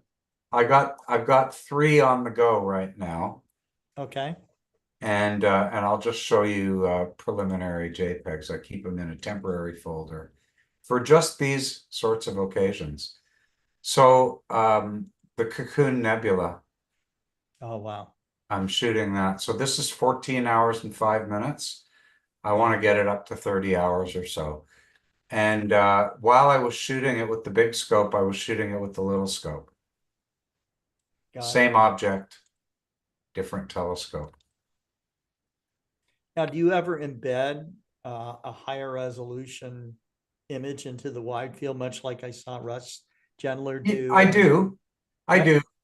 Yeah. But really, the wide field shot is meant to be seen. I present it the way I want you to look at it. I know a lot of people pixel peep. I probably do it myself sometimes. I definitely do it myself sometimes. Sure. But in general, I want people to look at images the way I present them. Wonderful. So that's the Cocoon. Then I got Messier 56 that I kind of captured in time when I was waiting for something else to rise or set or whatever. Yeah. And the last one is the elephant's trunk, which I've got 40 hours on now. This is narrowband, but I've got broadband. I'll be doing probably 3 or 4 versions of this. Had you done elephant's trunk previously? I seem to remember showing one of yours in a previous year. Yes, but not. I've done IC 1396, the gigantic nebula which the elephant's trunk is embedded in, and I have shot the elephant's trunk with where it was kind of off to the side with some of the dark nebulae right around it. But I've never shot the elephant's trunk at high magnification like this. And of course, I don't think I have a picture of it to show you, but I'm shooting this in wide field as well at the same time. So I'm gonna have another good wide field shot of it. I think I'm up to 20 something hours on this in the wide field. Scott, I think you're gonna have Ron on every week, eh? I try to. I try to be here, but come on. Yeah, there's actually a lot of things in the astronomy world that seem to happen on Tuesday evenings. All of our Masters of PixInsight workshops are on Tuesdays. so I can't attend when those happen. But I really love these events. I can't always be here for the whole thing, so I'm often asking Scott if he can put me on early. But I love coming to these. It's Okay. fun. Yeah, we love seeing them. Thank you, Okay. Scott. Ron, thank you very much. Bye, David, everybody. do you want to say a couple of words before we move on, or? Oh, I have nothing but gratitude. I just want to thank you. It's always fun to be on these, and this was extra special. I'll remember it for a long time. Great. All right. Thank you, Ron. Thank you. Bye. All right. So our next speaker is we're going up to Canada to Professor Kareem Jaffer, and Kareem is the professor that I think everybody wishes that they had in astronomy. He brings each point to a very easy to understand, description of, some of the most complex things out there in the universe. I know his students love him. And I got to spend time with him at two Starmuses ago. And it was just meeting his family, his kids, and all the rest of it. And being there at Starmus was just wonderful. And so I'm really happy that you're able to get a little bit of time away from the school. I think that you're getting a little bit of a break, and very, very pleased that you're on this Global Star Party. Thank you. Thanks so much, Scott. And Starmus, I was actually just talking about Starmus briefly today to the students and telling them about the dinner that we had outside of the huge temple where we set up the Star Party, and talk to them a little bit about who the audience was and how incredible it was to be able to share the night sky with such esteemed laureates and astronauts. And then what I loved about that experience was getting to work with the Space Shop 42 kids from Yerevan. Right? Getting them up and running with the telescopes, and getting the university kids running telescopes and seeing things, and then sharing the stories of how we see the night sky with what they get to see. It was what an experience that was. Well, and you'll be happy to know that Space Shop 42, that would be Vachik and that group, are still going on. They just finished doing a kind of a massive star party. I hooked them up with Frank Marchus of Unistellar, and Frank is also at SETI, and so they just had a fabulous time.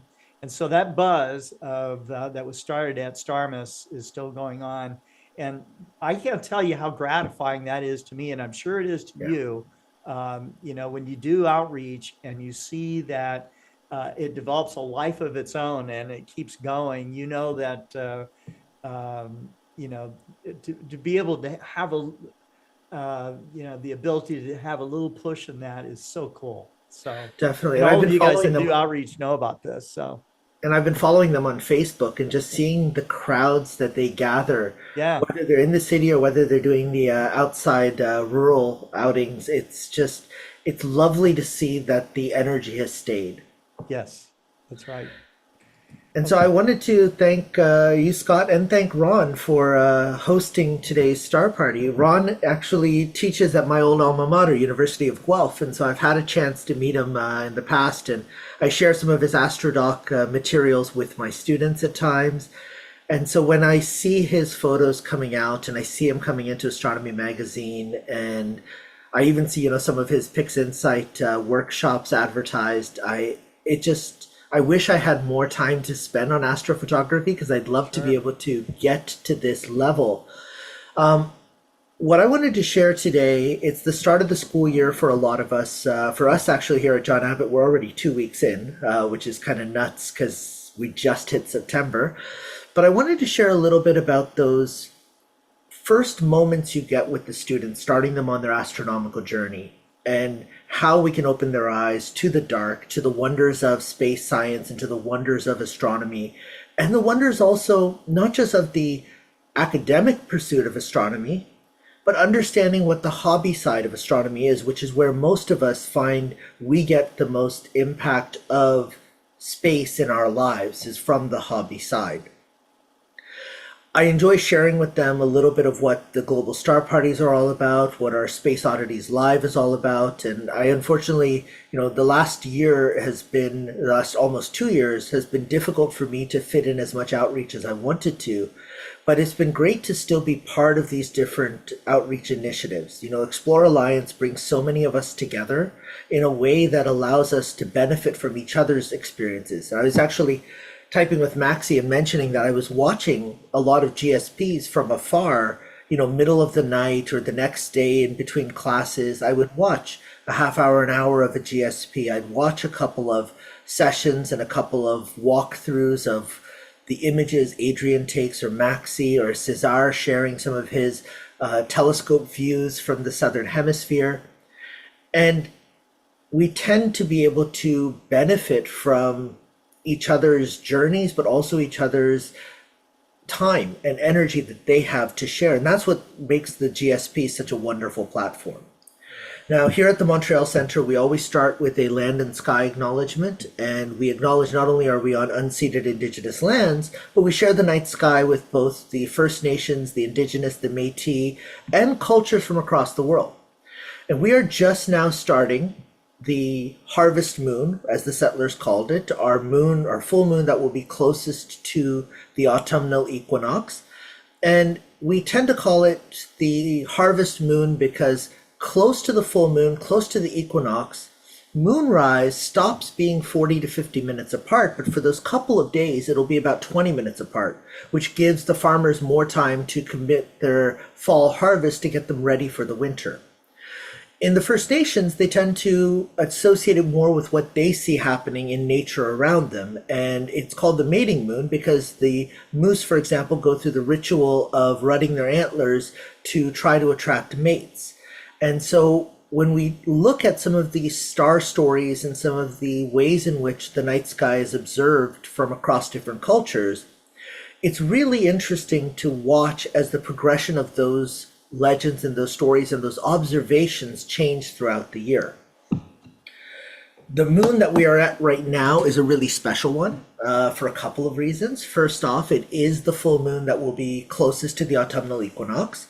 It also happens to be when we International Observe the Moon Night, which is just between the first quarter and the full moon on September 14th. And that will be events across the world to celebrate our nearest companion, the moon. At the Rask Montreal Centre, we'll be having a talk on space exploration by David Schumann, who's our resident expert when it comes to all things space exploration, rockets, missions, and probes, satellites, you name it. David's our expert. We also will be sharing a hopefully observing night on the field, both for the moon as well as for Saturn and some deep sky objects.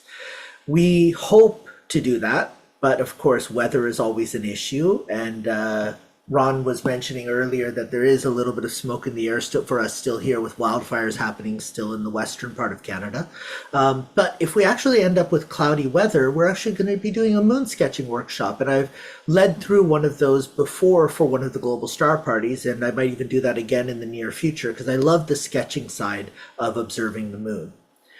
The Rask Montreal Centre is one of my biggest resources when it comes to teaching my students, but also when it comes to sharing our love of the night sky with the public. And on the member side of things, aside from the public events, we're starting to do some workshops this fall, both with moon gazing and identifying different targets on the moon throughout the fall, hopefully starting to work on some of our moon observing certifications, but also an astrophotography workshop starting tomorrow night. And we have good weather forecasted for tomorrow night, knock on wood.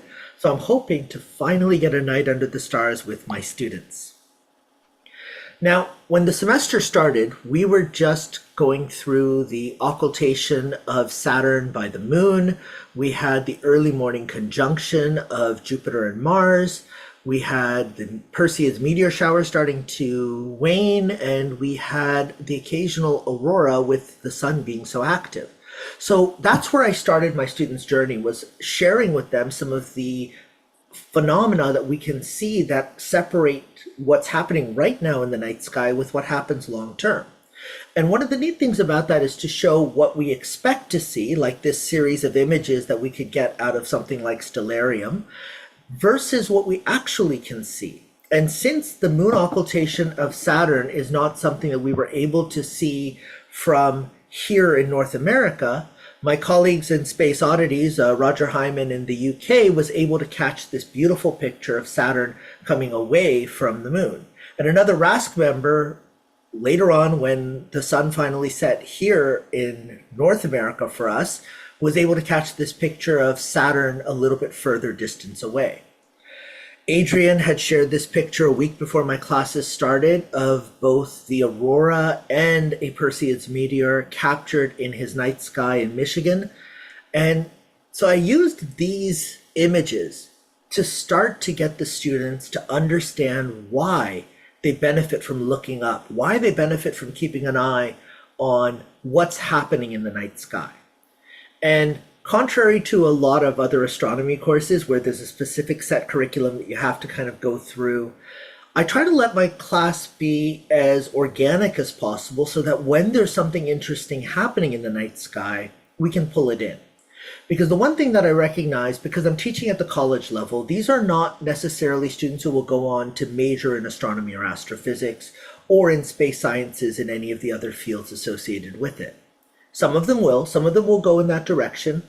But for all of them, this is more of a tour of the science associated with astronomy.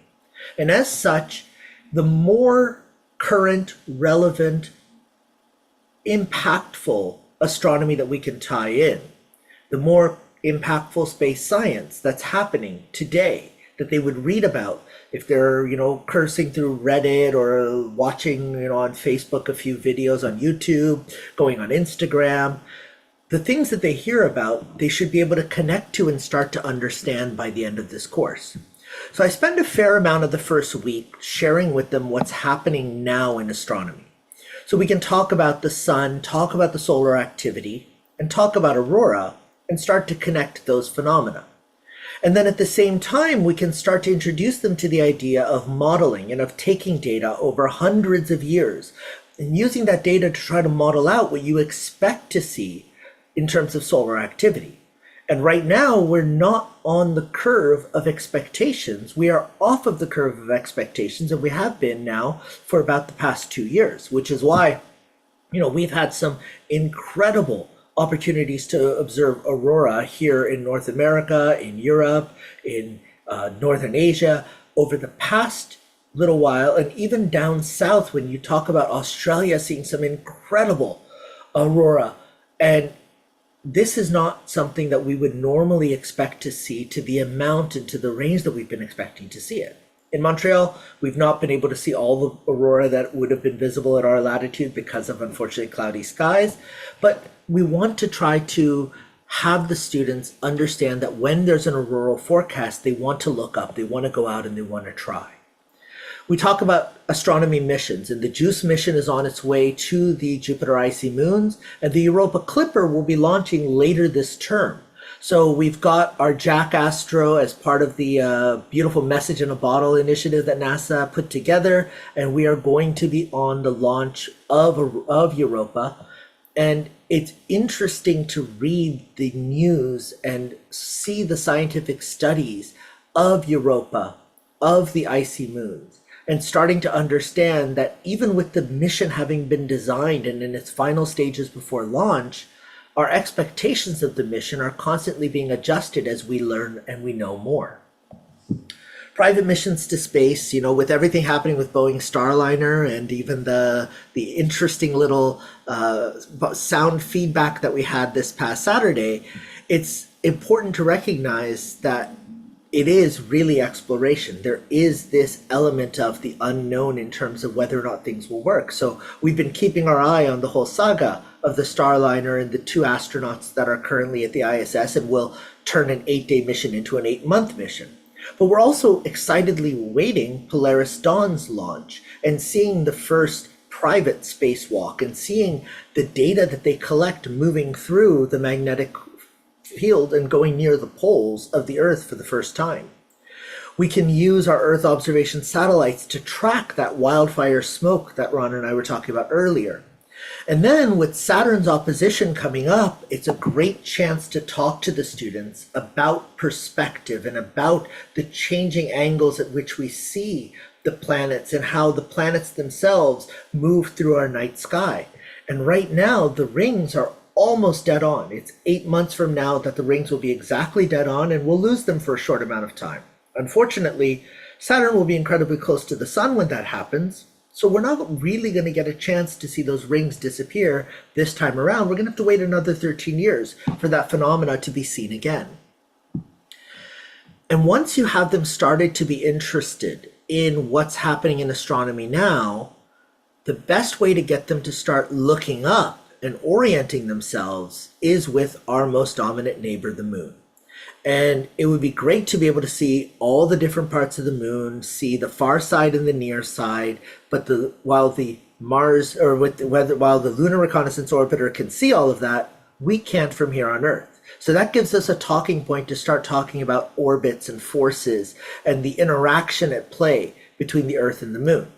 Then we can talk about phases and get the students to start to understand that the moon rises and sets at different times.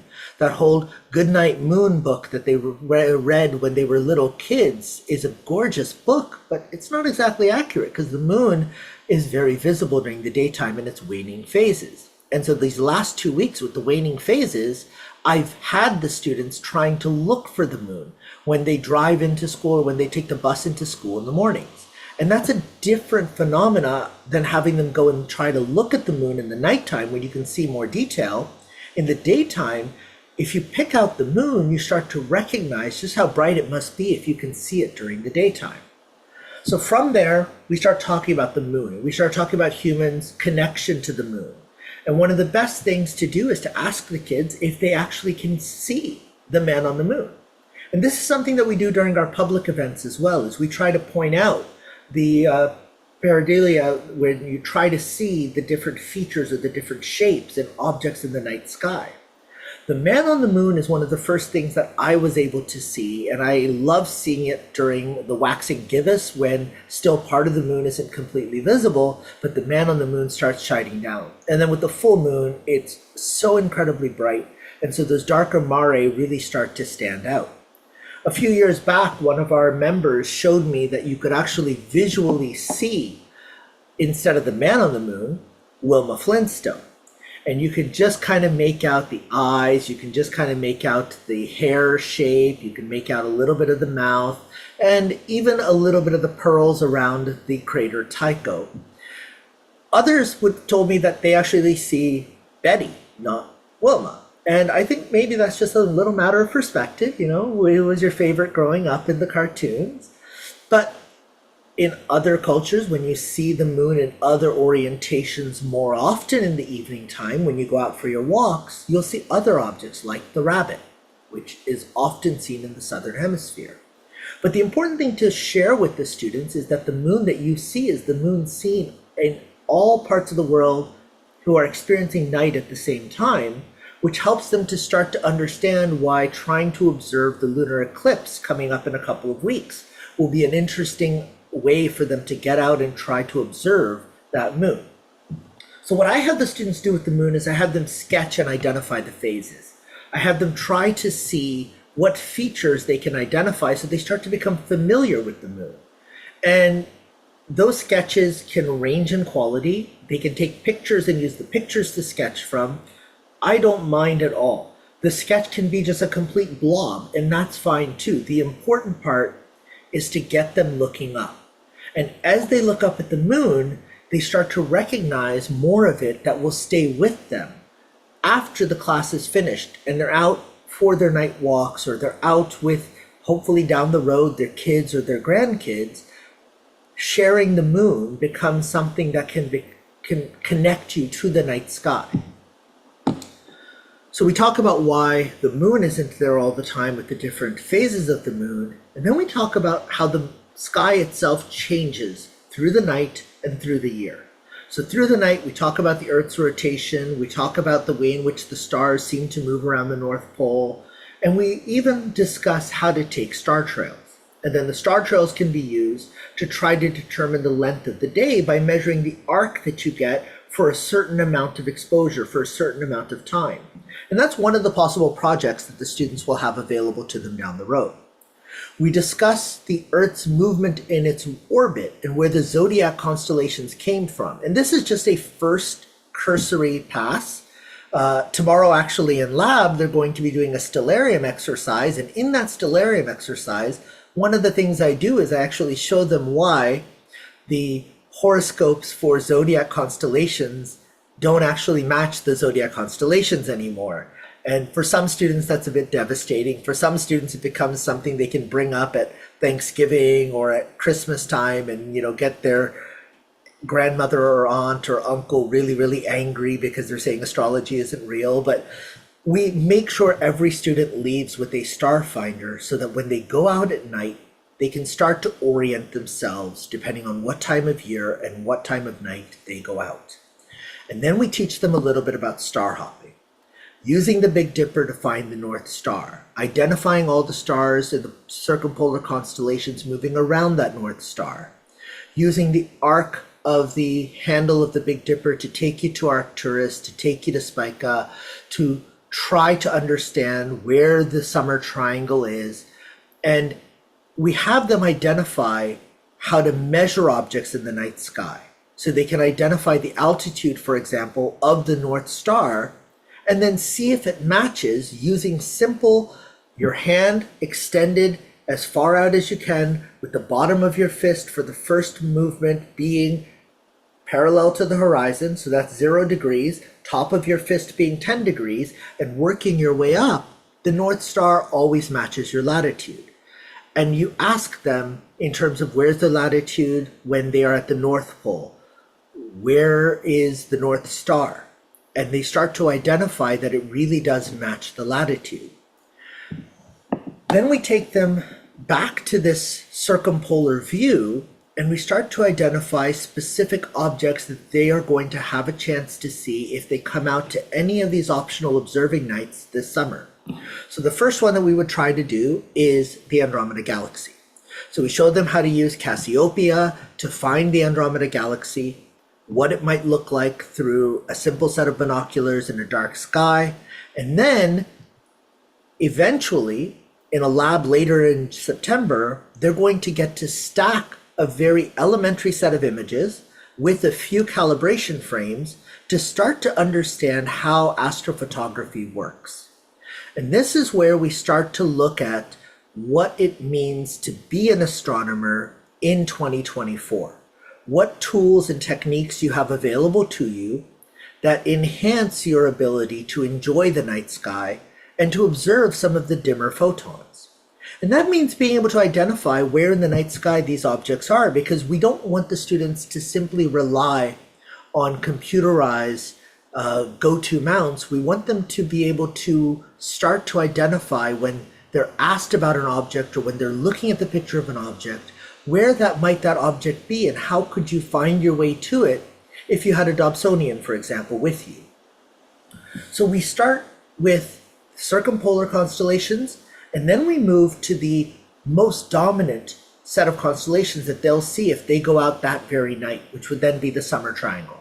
So we talk about finding Vega, Deneb, and Altair. We talk about looking at the line from Altair to Vega, and I share with them one of these images of the Ring Nebula. And we use that to start to talk about what our sun will look like down the road when our sun finally runs out of fuel. So they start to get an idea that we are going to delve into the life cycle of stars. We are going to delve into what happens in different stages of stars. And we've done, at an early point, we try to also talk about the scale of the universe and talk a little bit about galaxies, but it's early in the course, so we want them to look for things where they can visually spot them. So we look for the Andromeda Galaxy, we look for the Summer Triangle, we show them what the Ring Nebula would look like, and when they come out to an observing night, we try to show them through a telescope that really you can see a little bit of that color, a little bit of that blue, a little bit of that red. We show them globular cluster, and my favorite is M13. And I know M13, a lot of people say it's overdone, but what I love about it is you can see the cluster-like arrangement, even with binoculars, in the middle of a suburban development. So I will spend time in the evening sometime in my driveway with binoculars, finding the summer triangle, finding Hercules, and then saying goodnight to the Hercules globular cluster. So once I get students to start to understand how to look for these things, I then give them the next step of looking up, which is going out and identifying if they can see these from near their home. And this is our first attempt at citizen science. We go out and they look for Cygnus, they look for the summer triangle, and as part of Globe at Night, they identify, do they only see the 3 brightest stars? Do they see the 3 brightest stars with a few others so that you can start to make out the shape of the Cygnus, the swan? Do they see a lot of other stars where they start to have difficulty figuring out which one is Altair and which one is Deneb, and they can even start to potentially see a little bit of the double star Albireo? Or do they have a really, really dark sky, and none of our students do at the moment, but when they go out, further out to a dark sky, to a rural environment, they would have a chance to see this. And that we correlate to the Bortle scale, and we talk to them a little bit about what it means to have light pollution, because Montreal is such a bad city for light pollution year round, but it's mainly biased because of our winter times, because we're on an island surrounded by what ends up being ice and snow, which reflects all of our artificial light and makes the city dome so much brighter. So once we've got them looking out, looking for the moon and the phases of the moon, identifying where the planets would be, identifying which circumpolar constellations they can see and where they are, looking for the summer triangle, trying to identify where they are, they're now looking up. They're now turning their eyes to the dark. The other side of it is to get them to recognize that the daytime sky gives us a ton of information as well about the motion and the behavior of our Earth, Moon, Sun system. So I talked about getting them to look for the moon as they drive in or as they take the bus in the mornings. But the lab that we do, the very first lab, which we did last Wednesday, involves trying to use the daylight hours and the amount of altitude that the sun reaches when it passes the meridian, the north-south line, to try to identify certain features. And the features they can identify are the length of the day, the length of the year, the tilt of the Earth's axis, and the latitude they're observing from. So we use a database, timeanddate.com, and the students start to plot out first off the length of daylight. And they see that the daylight is at its longest in the summertime at midsummer, at its shortest in midwinter, winter solstice, and then at its strongest again when the next June solstice comes around. And so they can use that to determine the average length of the day. They can use that to determine the length of the year. And then they can plot out the altitude of the sun and start to realize that the sun isn't actually just at the same place all year round. And this, I'm sharing with you data from one of our students who's already submitted their lab, which is due tomorrow, Matteo. And Matteo gave me permission to share his data because he made it through a slightly revised lab this year. So I want to share with you the revision that I did because I'm really happy that this worked out. And I wasn't 100% sure until I did it myself before the semester started. And I'm really excited to share this with you because this part of it I've shared once a couple of years ago on a global star party. I actually think it was all the way back in like 2021 that I shared what we do with timeanddate.com. But here's the neat thing. After doing this and getting the students to see that sunrise happens at different places and at different times, we start to identify that the path of the sun that could be traced from any place in the northern hemisphere is going to look different at different times of the year. And I share with them a picture of solography. This is the tracks of the sun throughout the year from one specific spot. Now, this is a picture that was taken in Venice many, many years ago by one of the SolarCan representatives. And I created a solar can setup on the roof of our college science building and made this beautiful solargraphy picture that only caught kind of half the year in full. But you can see that the position of sunrise and sunset is much further south in the wintertime when the sun reaches a lower altitude, and moves past the 180-degree view of this picture during the summertime when you have longer days and the sun rises in the northeast and sets in the northwest, so it encompasses a larger part of the sky. Then I introduced the students to analemmas, and analemmas are pictures of the sun at the same time, at the same position, or from the same location throughout the year. And if you look at analemmas in the northern hemisphere, they have this really cool phenomena where they have smaller loops on top, larger loops on the bottom, and it's completely vertical at noon. Now we have daylight savings time in Montreal, which means that if you're staying the same time of the year, it actually shifts for a few months every year. So I had the students do this at 2 different times, one in the morning and one in the afternoon, and this is the results that they get. They actually got to see the analemmas at 11 a.m. Eastern Daylight Time, so 10 a.m. Eastern Standard Time, and at 3 p.m. Eastern Daylight Time, which ended up being 2 p.m. Eastern Standard Time. And as long as they do that shift partway through the year, they get to see these beautiful analemma behavior. If I had a pinhole camera that I could open and close at only specific times, my solargraphy could have that analemma behavior. I don't have that, so we're able to do it using timeanddate.com. So now all of a sudden they start to understand the complexity of actually viewing the sun. It's not as straightforward. So in a couple of weeks, when I introduce them to archaeoastronomy and some of the amazing observations taken by the ancients of the behavior of the sun, it's so much more impactful when they realize how complex that behavior really is. And even something as simple as what we're going to be doing in a couple of weeks, which is measuring the planet's size using the shadow at local noon, allows them to recognize the achievements of ancient astronomy.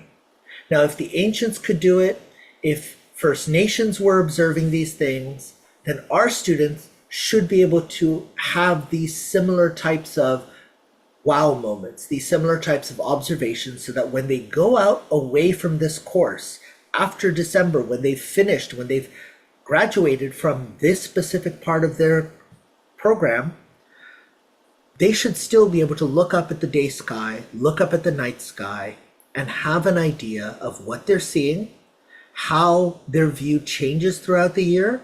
And when they read those articles of what's happening in space science, they will have a starting point, as long as we get them to start opening their eyes to the dark. So from that, I say thank you from Rask Montreal. Thank you very much. Well, that's great. I feel like we got a lesson right here at Global Star Party. It's awesome. I love that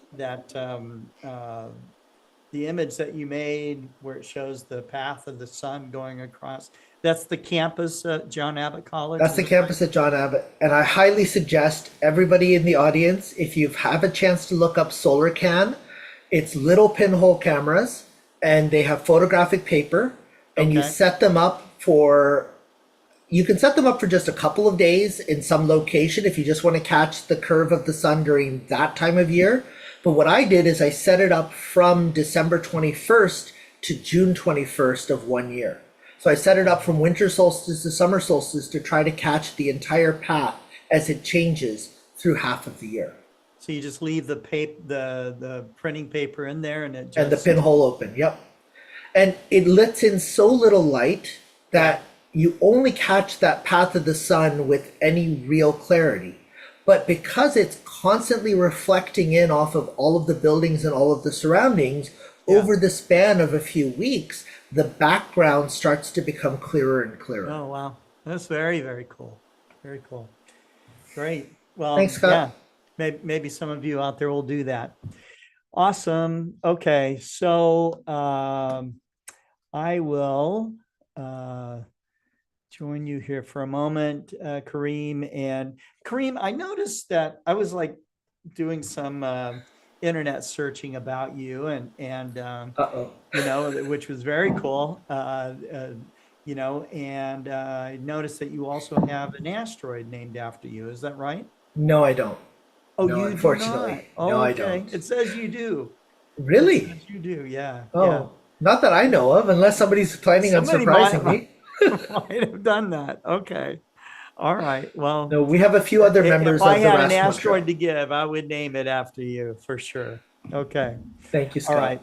Thanks, Kareem.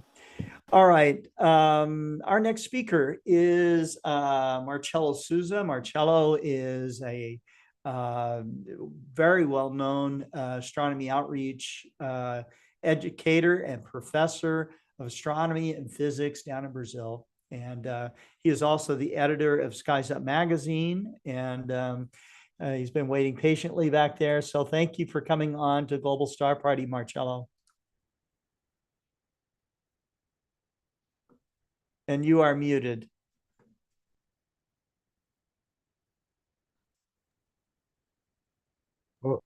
I think now it's working. There we go. Okay. All right. Thank you Thanks very for much joining us. for the invitation, Scott. It's a Thank great you. pleasure to be here. And we have some news. I will talk about dark, but the dark here in Earth, on Earth, during the night, the dark sky places, because I have news about this. It's something that is almost unbelievable for us, because the Brazilian TV channel, the most important Brazilian TV channel, produced a report about the first dark sky park in Latin America, and it was transmitted to all Brazil. And I will share here this experience, that it was a special program about the protection of the nature in parks here in Brazil. I don't know if it shared the image. Yes, yes. And here I is a screenshot from the TV, and I was using one of the telescope, was your telescope, from Explorer Scientific, this one. That's a Max 12. Here I was. There Here you are. is a screenshot from the TV. I will show the report now. This is what happened. I don't know if you can hear the sound. I don't know. Is this? Let me see if it will work.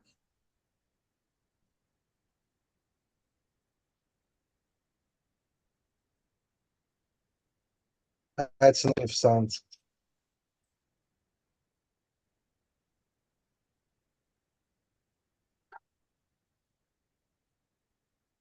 This is the region in Brazil. It's a special program about the connection with the nature here in Brazil. And one of the places is this. That is the Dark Sky Park here near us. The first Dark Sky Park in Latin America, that I was responsible for the astronomy, with the team that was responsible for the recognition of this first dark sky park in Latin America, that is near us, located near us. It's a region with have a lot of mountains, and the park have many mountains and many beautiful places there. Now we are going to show. This is the park. The sky there is fantastic sky. Wow. That's dark. The Milky Way.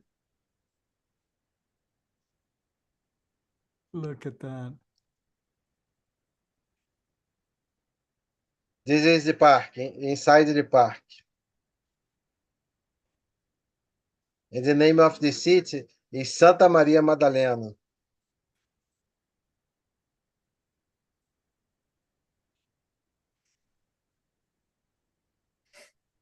Here's the region. This is the park.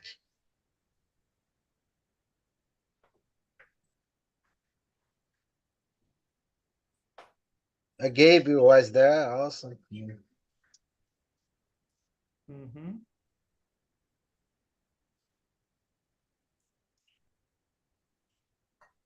You have a Hall of Fame there. Some of the people that visit the city is in the Hall of the Fame, and gave it to this girl. They bought a star for her. That is a commercial homepage that offers this, and she is very happy with this. And she works with the popularization of astronomy in the city. She participates in our astronomy club.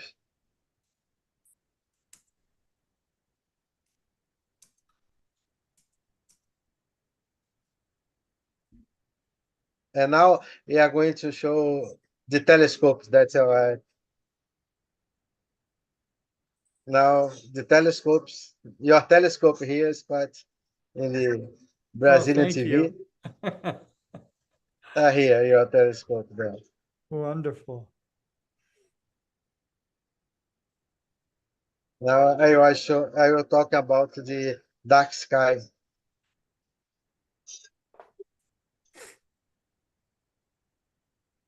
It is super dark out there. And this was a fantastic opportunity to popularize astronomy here in Brazil.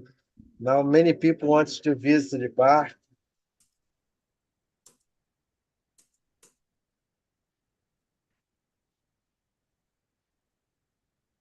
And this is the park. And we also organize events in other regions. I'll bring here. Can you hear me? Let me change here. Yes, now. Can you hear me? Yes. I hope you can hear me. This is the other part of the park. Is also another place inside the park where we organize activities at night. This is the group that was visited there. This happened 2 weeks ago. This is a wonderful place without artificial lights. This is a member of our astronomy club that was organizing the event of the sky observation there. And it's a fantastic place, very beautiful place. And very dark also, because you don't have artificial lights there. Inside the park, you don't have artificial lights. This is one of the observations. This is another place. This is the observatory that we are using with a remote telescope from our sky. And now we organize 2 times per month, one night with visitors that we walk inside the park, inside the forest, and then we show the observatory and show some constellations and talk about the constellation for the people that visit and the planets and what's possible to see, and some deep sky objects also. Yeah, we have a place to make presentations, and now I hope that in many places in the world it will be possible to see the comet C 2023 A3, the Atlas, that now in the October 12th, the comet will be near the Earth, and after pass near the Sun, and will be a good moment to observe the comet. For us here, will be very difficult because it will be in the constellation of Virgo, and it will be below the horizon in the beginning of the night. And here is October 12th, that is the prediction is that it will be possible to see by naked eye, the comet. For us here, it will be very difficult because on October 12th, will be near Spica, and the Spica will be below the horizon for us in the beginning of the night. I don't know if in other places of the world will be possible to see, but the predictions that it will be probably if the comet didn't disintegrate when passing near the sun, will reach -3 in magnitude. It will be a fantastic observation. Oh yeah. For a few minutes. And I hope we have places in the world that will be possible to see. For us here, I think that will be very difficult because Virgo will be below the horizon in the beginning of the night. But maybe, if it will be -3, maybe we can see before the sunrise, the sunset. And this was for me one of the most special moments that I was invited to make presentations for very special people here.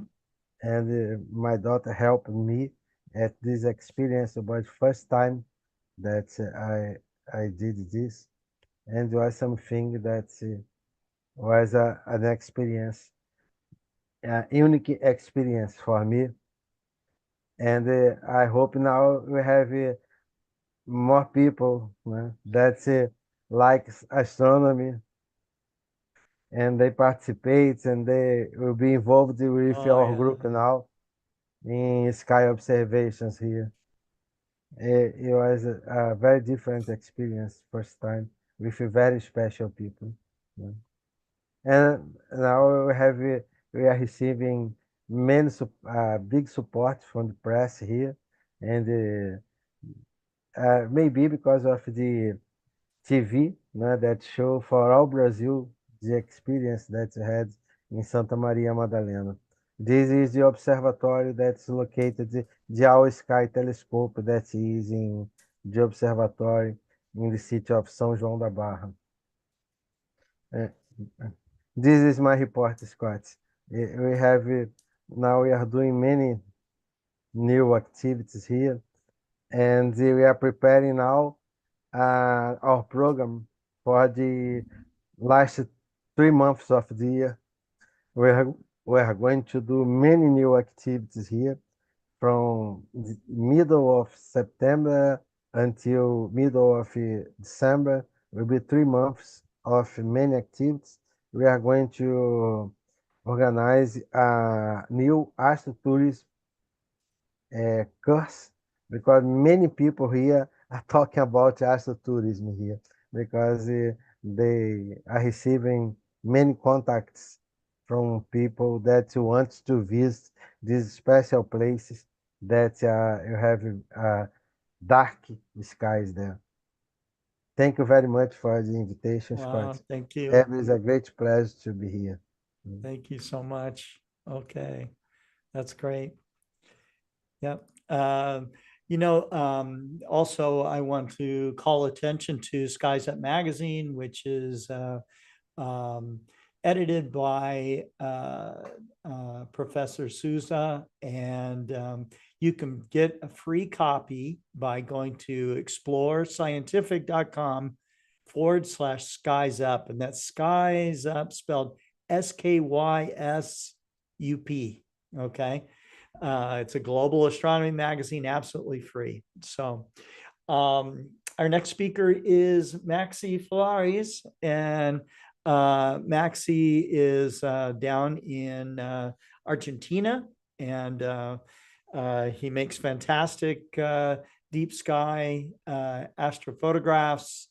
He came on originally to Global Star Party showing images he had made with a smartphone camera, where he tore the lens out and just had the sensor, aimed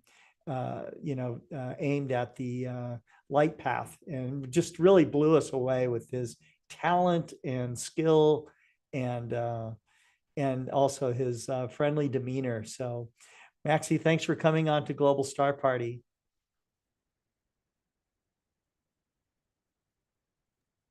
Well, thank you, Scott, for inviting me again. It's a pleasure to be here, like every time that I could be. So, well, thanks for the presentation. Yes, it's been a while since I was doing astrophotography with a cell phone. That was my starting year, and really helped me to continue learning and about the taking pictures and processing and looking forward the sky objects in my sky hemisphere. So, well, first of all, what I want to show you is what I've been doing last week and a couple of days ago, because I was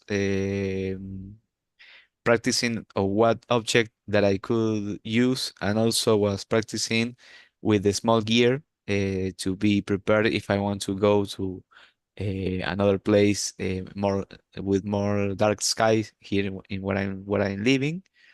Okay. Do you see the main screen?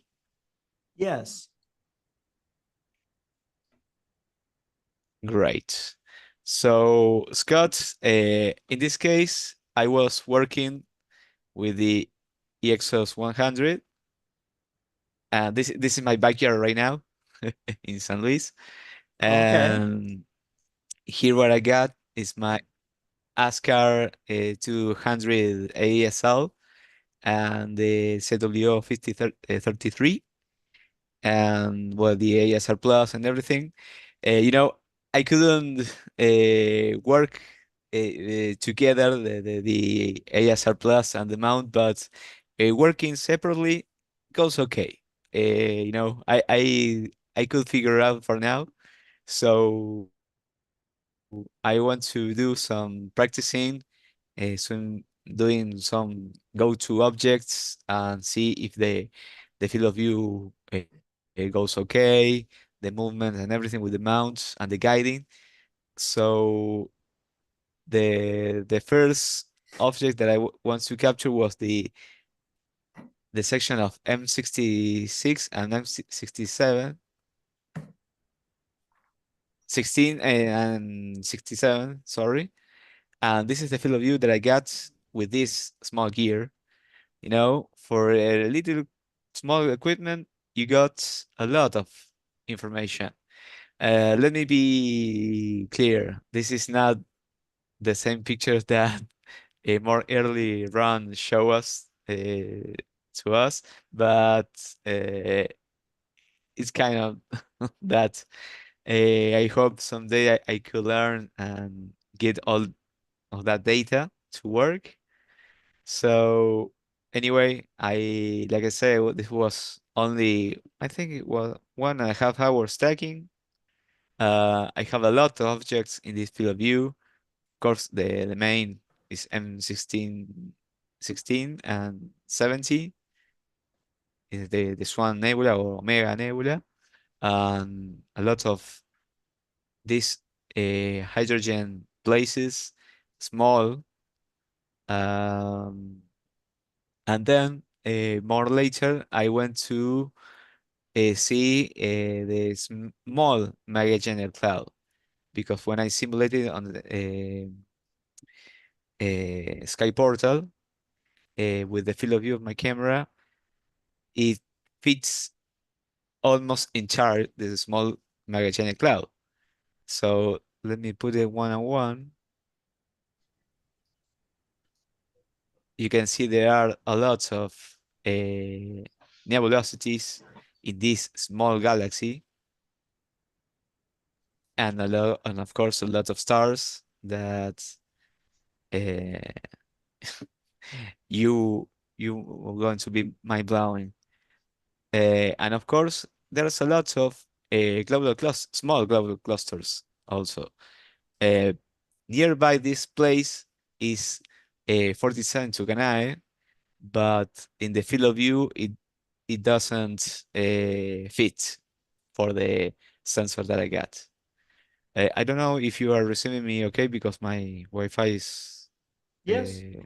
Yes. kind of Yeah, everything's less. coming across the Okay, audio and images are perfect. great. Yeah.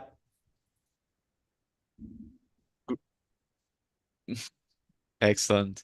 So I was doing this a week ago. I was talking with Cesar about these objects of what I was uh, preparing for, going to a darker place here in this region.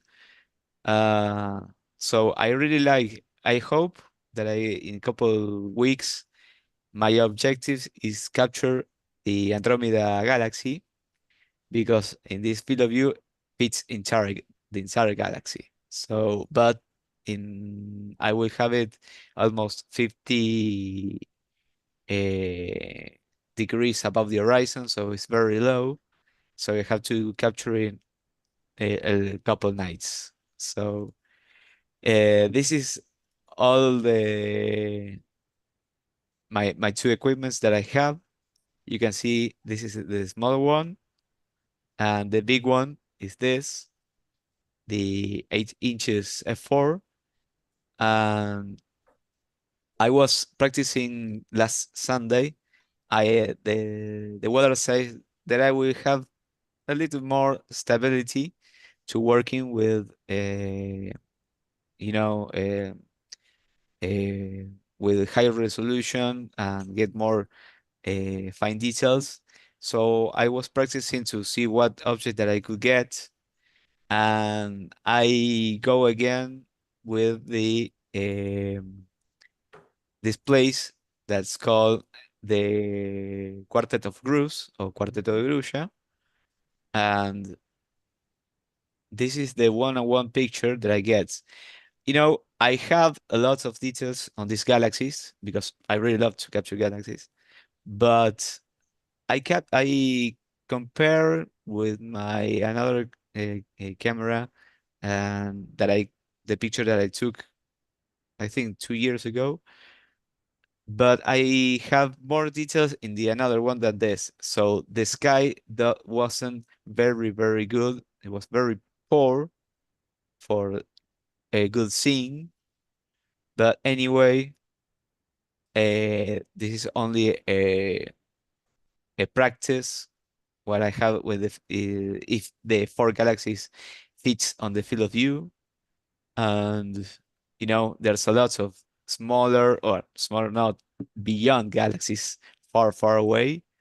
So I think this is going to be my next uh, goal to capture, or to bring a lot and a lot of hours. So I'm glad that I get all these colors in my Portal 5,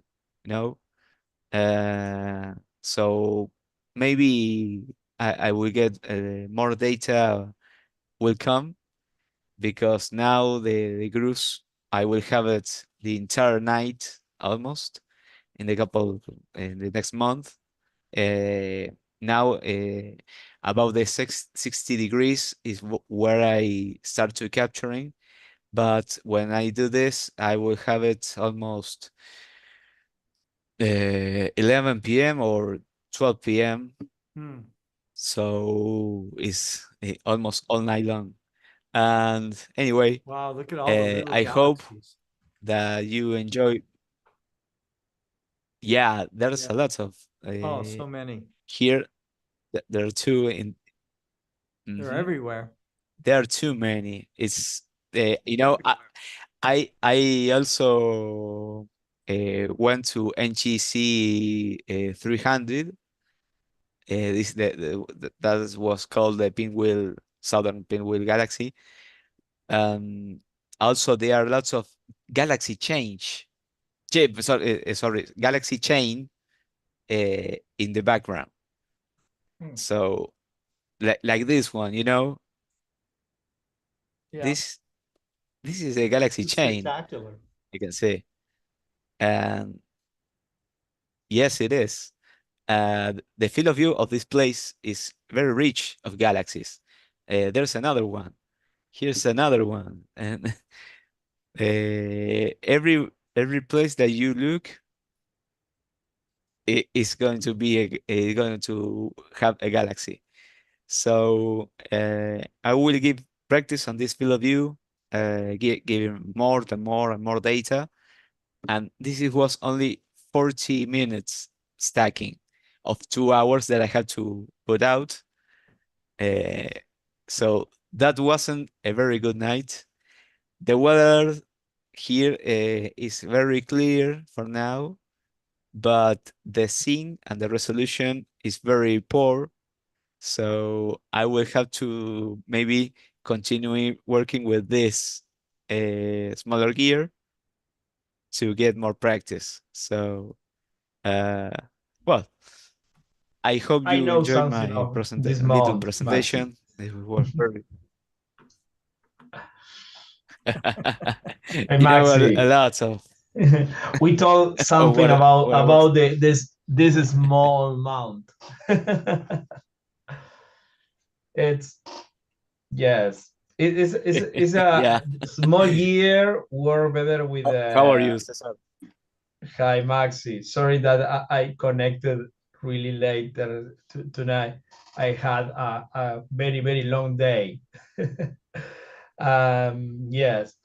I tonight I was cooking pizza for my family. Just I Nice. finished, but I don't finish my stacking of pictures because I took 3 hours of M8 nebula, but last week the problem is that Maxi knows that we had a storm that we call it Santa Rosa storm. This year fall in the day that is August 30. Was a huge storm in the center of the country. Maybe not in San Luis, not Maxi, that you don't have in the same day the storms. No, it was very windy, but not too Yeah, much. yes, and it's fun because it's a fight between meteorologists and people that have religious Catholic people that have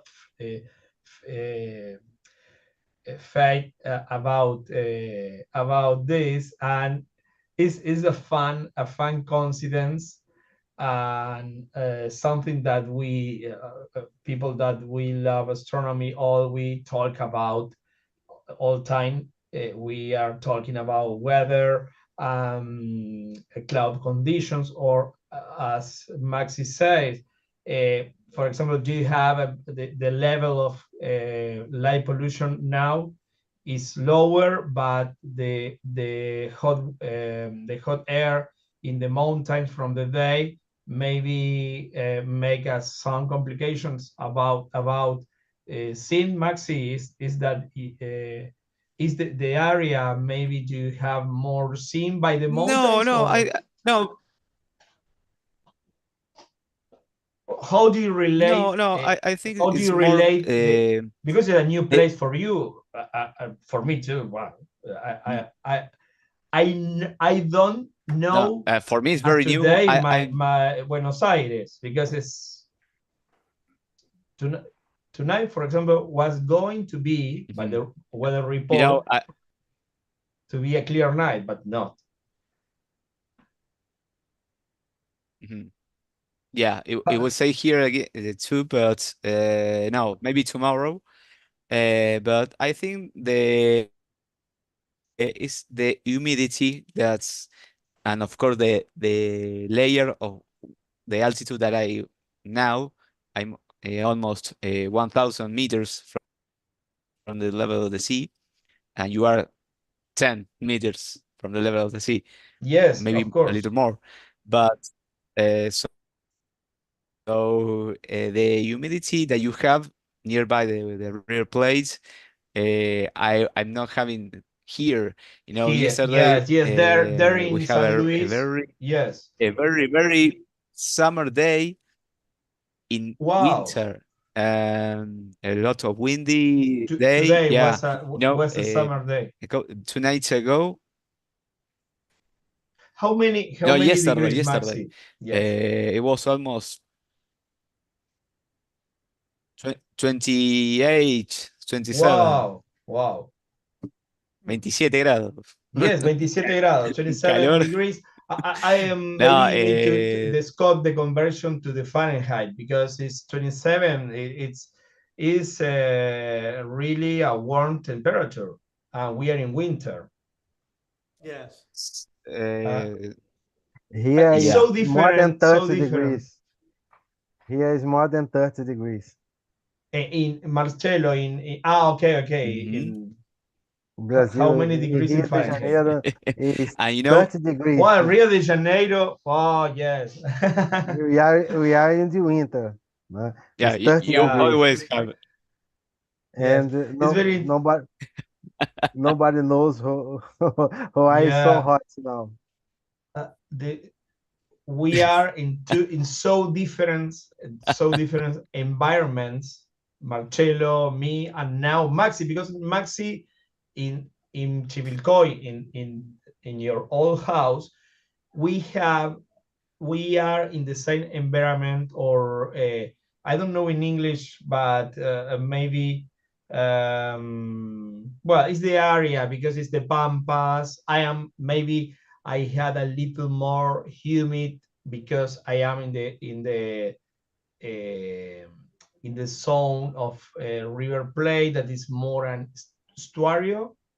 I don't know if in English it's estuarios, but I think that is a similar word, like a bay or like a story.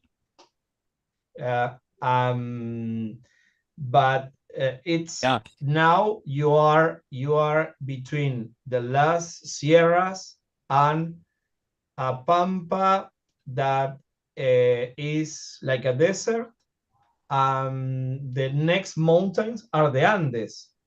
And something that last week we was talking with Maxi, I have a picture from 300 kilometers from the place where Maxi, from the same city. And in clear days, you can see the Cordillera de los Andes, the mountains in the Andes, at 300 kilometers. 300. Yes, it's only in the sunset, because the sunset cut the shape of the mountains, and you can see, if not, it's impossible, and only in clear days, because 300 kilometers is incredible to see something at that distance. This is really something surprising, is that because the place where Maxi now is, Maxi live, is amazing, because let me share a little bit. This is are my sunsets. Let me share where he is here. very dry now. Yeah, this is my sunsets right now. Wow. I think that I have to go 10 kilometers and I have these sunsets. You can see this desert. Yes, it's a desert that you don't have anything going to the Andes. Maybe maybe you have Mendoza, because you are watching the Cordón de los Andes. Yes, you have Mendoza in the middle. Mendoza have valleys and a winery, and yes, you are watching the vineyards, but you can see that.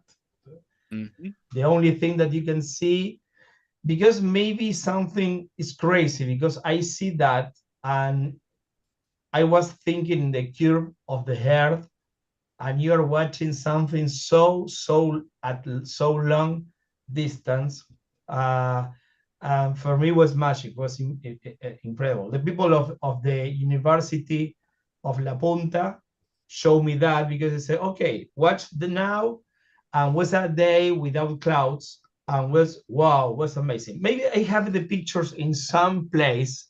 I need to search the pictures that I have in some maybe in some I don't know how you say, in some, that Look at this. show us. Look at this. This was yesterday. Show us the sunsets. Whoa. No, You're a happy man now. In this river, it's very. Wow. You know, I'm really. This is your neighborhood, Maxi. The weather there was really hot. No, this is almost 70 kilometers okay. of the north. But to the north. In Nogoli, between Córdoba and I went to this river. Yeah. No, it's San Luis. not too much. No, it's no Córdoba, no Córdoba. Yes, the yes. Sierra from no offenses, no offenses. Yeah. No, from La Punta, you have to go 40 kilometers to the north. Yes. So it's very near. And I went to this place. It's very, very good. Here in the background is my car. And we have a really good to Merlo, afternoon. Maxi, sorry. It's going very to Merlo? refreshing afternoon. Wow. Is going to Merlo or not? No. Let's see. Vamos a hablar en español. Vamos a hablar en español. We need to see a map. De la punta, yes. pasa la ruta 3, 40 kilómetros hasta al norte. Bueno, no es lejos, boludo. Es de ahí nomás. No es lejos, boludo. Es cerquita. No es lejos, boludo. En Argentina. No es lejos, boludo. Yeah. It's not. Wow. Excellent. Well, I will send you the location. My internet is very bad, but maybe you can share a map. Yeah, but I will share this.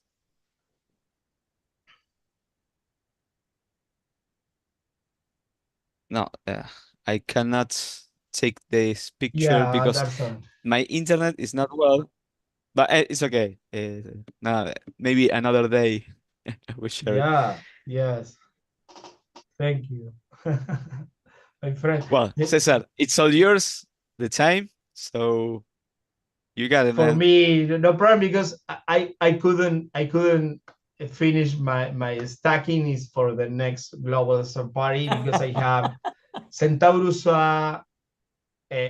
Lagoon Nebula.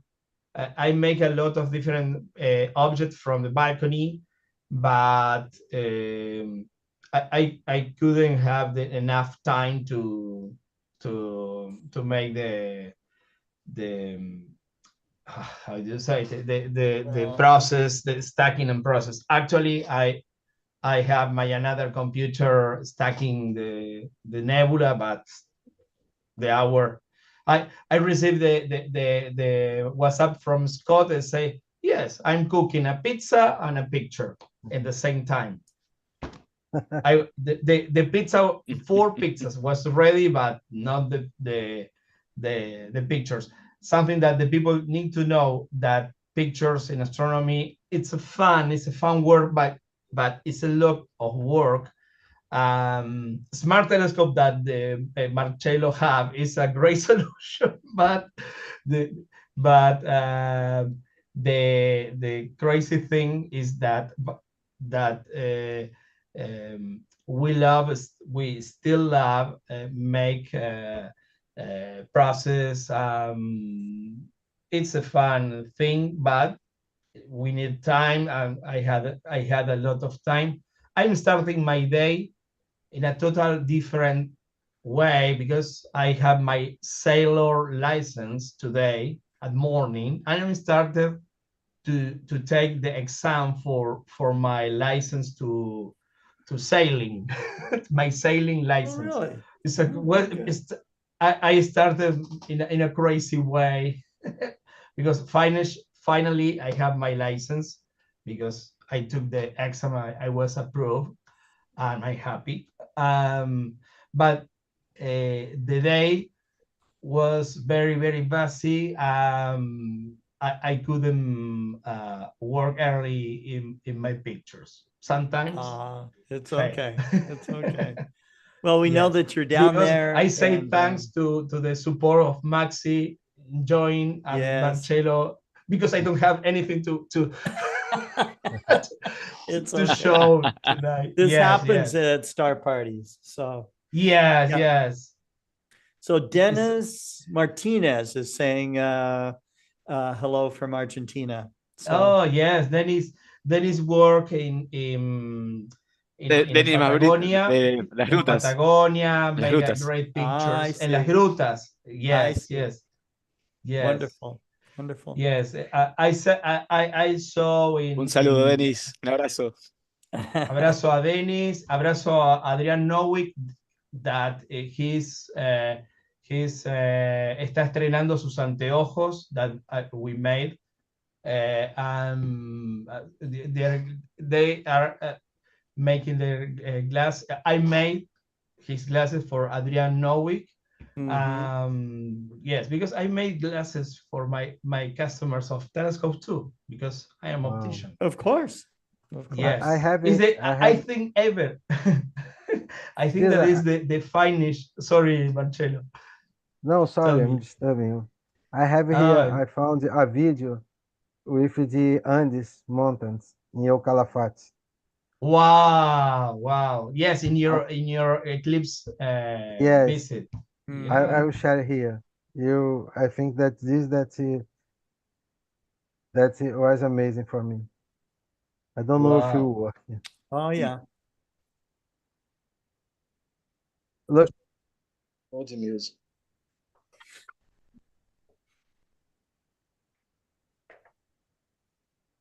Qué bueno. So great. Wow. Esse music from Calafate. Yes, it's the yes, the as the visitor center of Calafate. Yes. Calafate is a great Esse neighborhood. mountains, yeah. This is the Yeah. Lake Argentino. Lake Argentino in El Calafate. I don't know. Many think that maybe changed there. But this is the Lake Argentino. Yes, this is in the west, near to the Andes. El Lago Yes, Argentino. you have the Andes there. Lago Argentino. Yes, it's amazing, the place. It was in the afternoon. Wow. I needed to go to the mountains to see the eclipse. Yes, I know that Jaime Garcia went to the same place, because I know that you know to Jaime, my friend Jaime, and we are going to the sea side in the east this year, and we are going we are going driving. I'll send you the contact of the secretary, how do you say, Minister of Tourism of the neighborhood of the town of Puerto San Julián. Yes, I'll send you, Marcelo, the contact for the woman that, because this yesterday I talked with her, and I'll send you the contact. Wow, was similar like San Juan, yes, over the Andes. And here's the Andes mountain here. Amazing, amazing. Wow. It's so magical over the Andes mountain, the eclipses. I had the opportunity to see something similar over the Andes in San Juan, and was really amazing. Calafate is a great place. Excellent. So amazing to see the mountains. Beautiful. Yeah. Something that I can share tonight, it's one of our Facebook site. I'll show you. Let me share only two 2 minutes Facebook page. Yes, no problem. Wow, amazing. The ring, the diamond ring. Wow. Ring with diamonds at the end of the eclipse. And it was fantastic, the city of Calafate with all the lights on. Beautiful, Marcelo. The city wow, of Calafate yes. in the down, yes, at the basement of the mountains. Yes, and you are in the top. Wow. Beautiful, really beautiful. This was a fantastic experience for me. And to see the mountains, the Andes mountains in front was amazing. Yeah, excellent. I'll share an small Facebook group to invite to everyone that like to be a part of this Facebook group, and let me.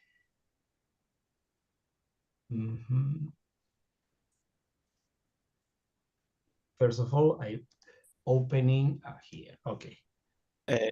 Guys, I had to go. I have to go to the end. So all right, thank you very much, Maxi. Thank you. Before the presentation. Thank you, Maxi. Yeah. Capo Maxi. Thank you and have a good night.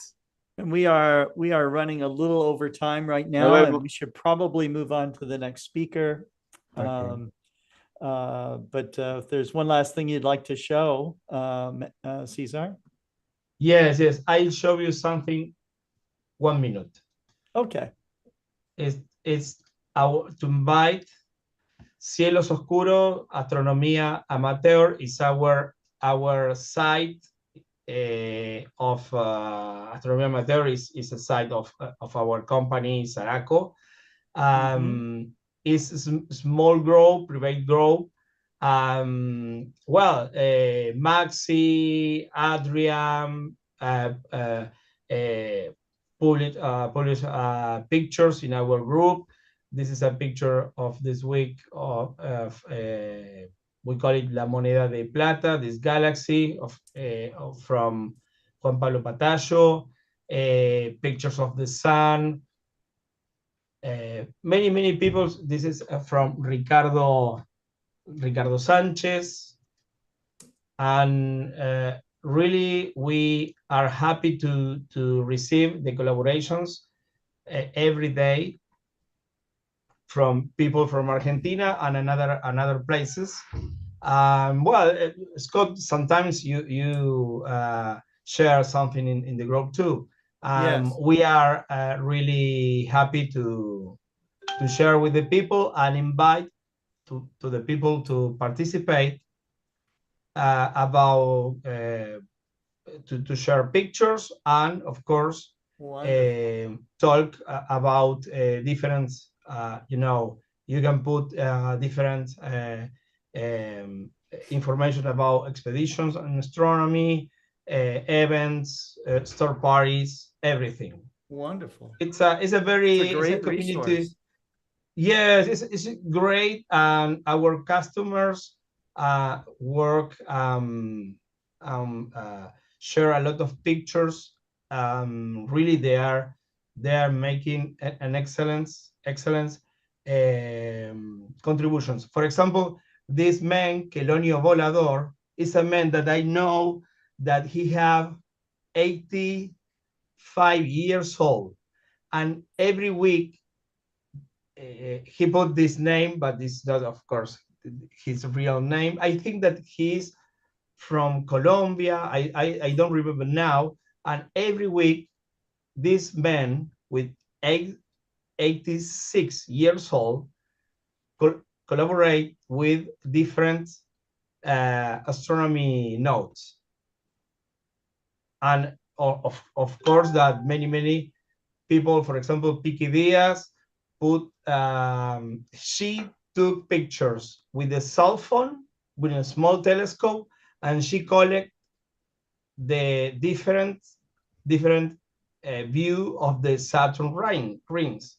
It's a great, really it's a great group, and you know, we are happy that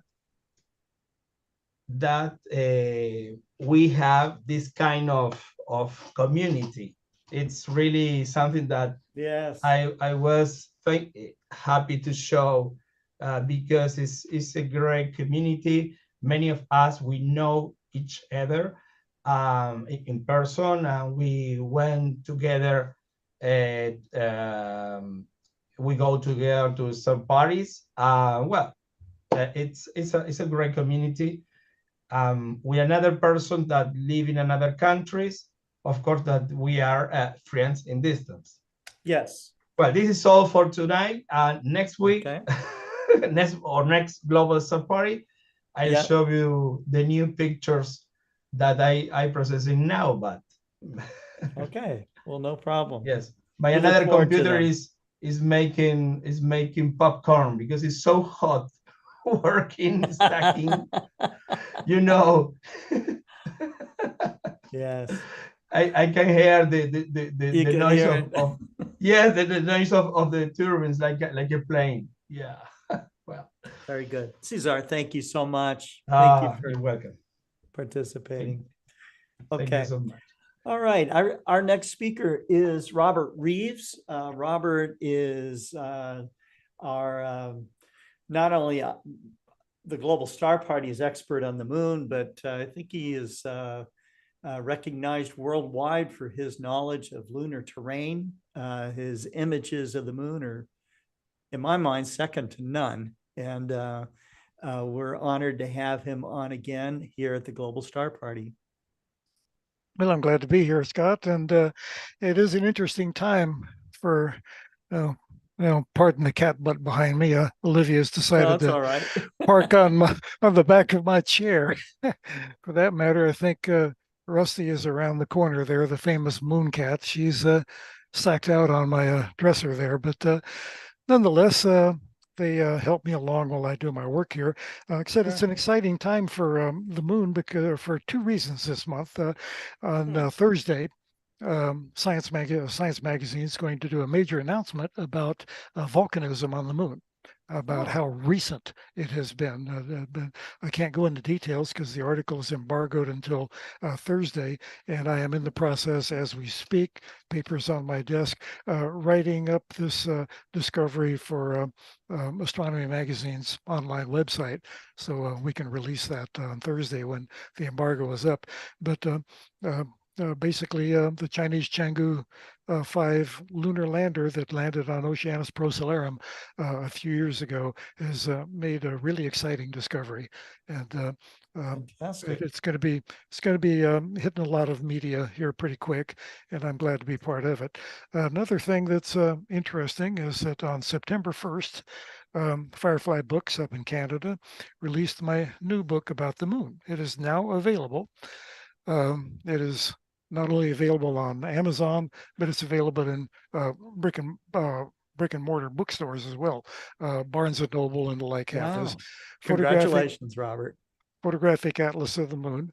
And you mentioned my moon pictures. If I can keep from ripping my headset off while I open the book. Firefly has done an absolutely stunning job of reproducing. I don't know how they're coming across on the screen, but let me just say that the printed page in this book equals the quality of the print that I'm getting off of my Canon wide format printer. Wow. The print technology, just the very past few years has advanced tremendously. I just couldn't believe it when I saw this book, and I'm really delighted with the results. Fantastic. But today I'm going to do a two-parter. I've been talking about how various things on the moon came into being and so forth, and a little bit about the geology of them and so forth. But for the next two global star parties, I'll be talking about what to look for on the moon in a modest telescope. You don't need a big telescope. Even a pair of binoculars will show many popular features on the moon. So let me try to get into screen share and bring up my, whoops, there it is. You are screen sharing. Perfect. All righty, my title of my show for the next 2 weeks, Follow the Shadow, because the terminator, the shadow line between sunrise and sunset on the moon is where the shadows are deepest, longest, and provide the greatest relief to see features on the moon. Close to the terminator of a small telescope will show you these features.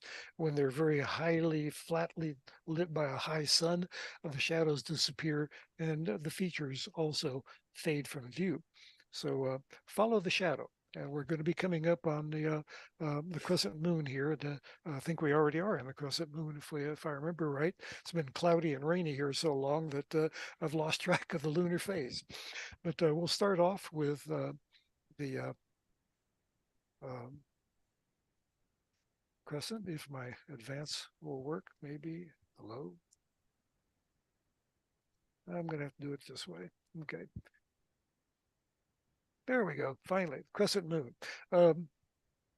Just hovering above the western horizon, just after sunset, we see this crescent moon. Kind of reminds me of a smile up in the sky.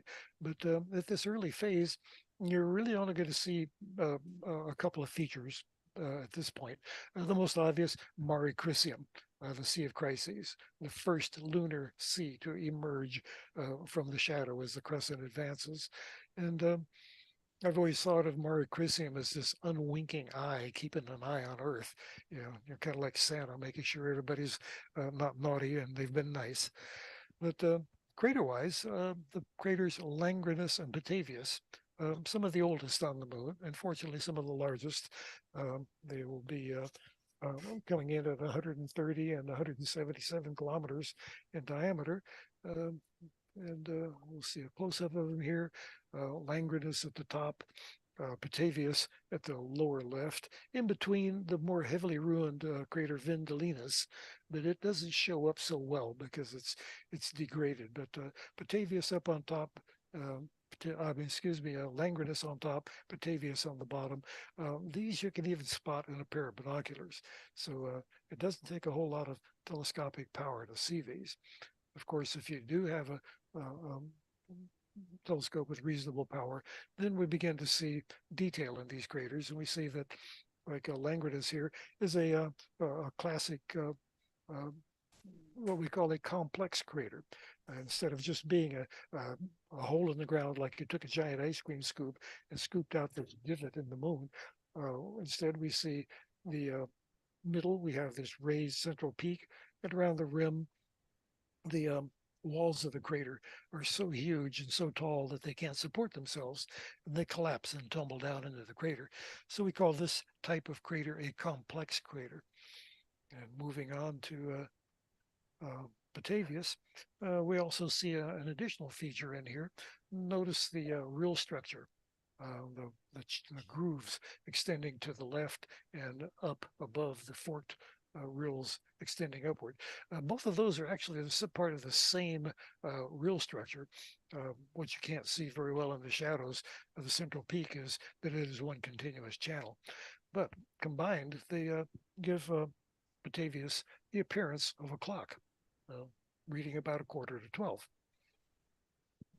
And moving on a little bit, as the waxing moon continues, we begin to pick up the two lunar strongmen, Hercules and Atlas, the Roman and Greek mythological strongmen from ancient times.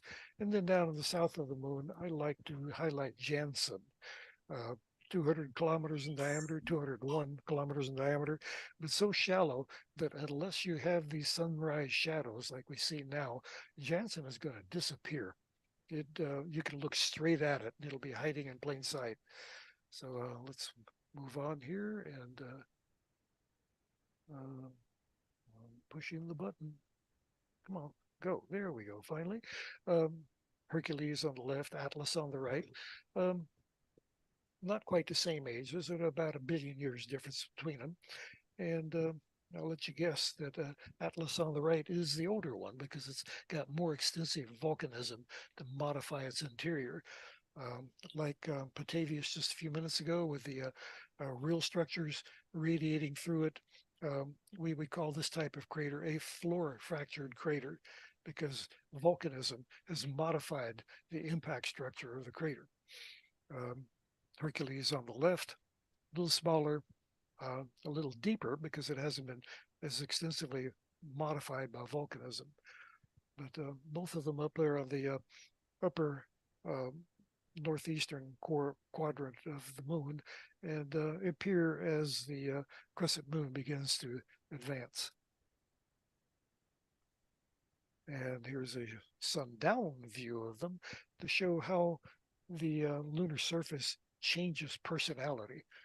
The difference between sunrise on this area, sunset on this area, the shadows provide a dynamic that completely alters the personality of these craters. Same set of craters we just saw, but and literally in a different light. And putting a little more context in it, here we see Hercules and Atlas. In the foreground, Endymion crater, the big Plato look-alike, halfway up to the horizon, basalt-filled crater, fairly large, over 100 kilometers in diameter. And then on the horizon itself, an even bigger basalt patch. This is one of the limb-hugging lunar seas that is difficult for us to see. This particular one, Mare Humboldtianum, named after Humboldt, the German explorer from the early 18th or early 19th century.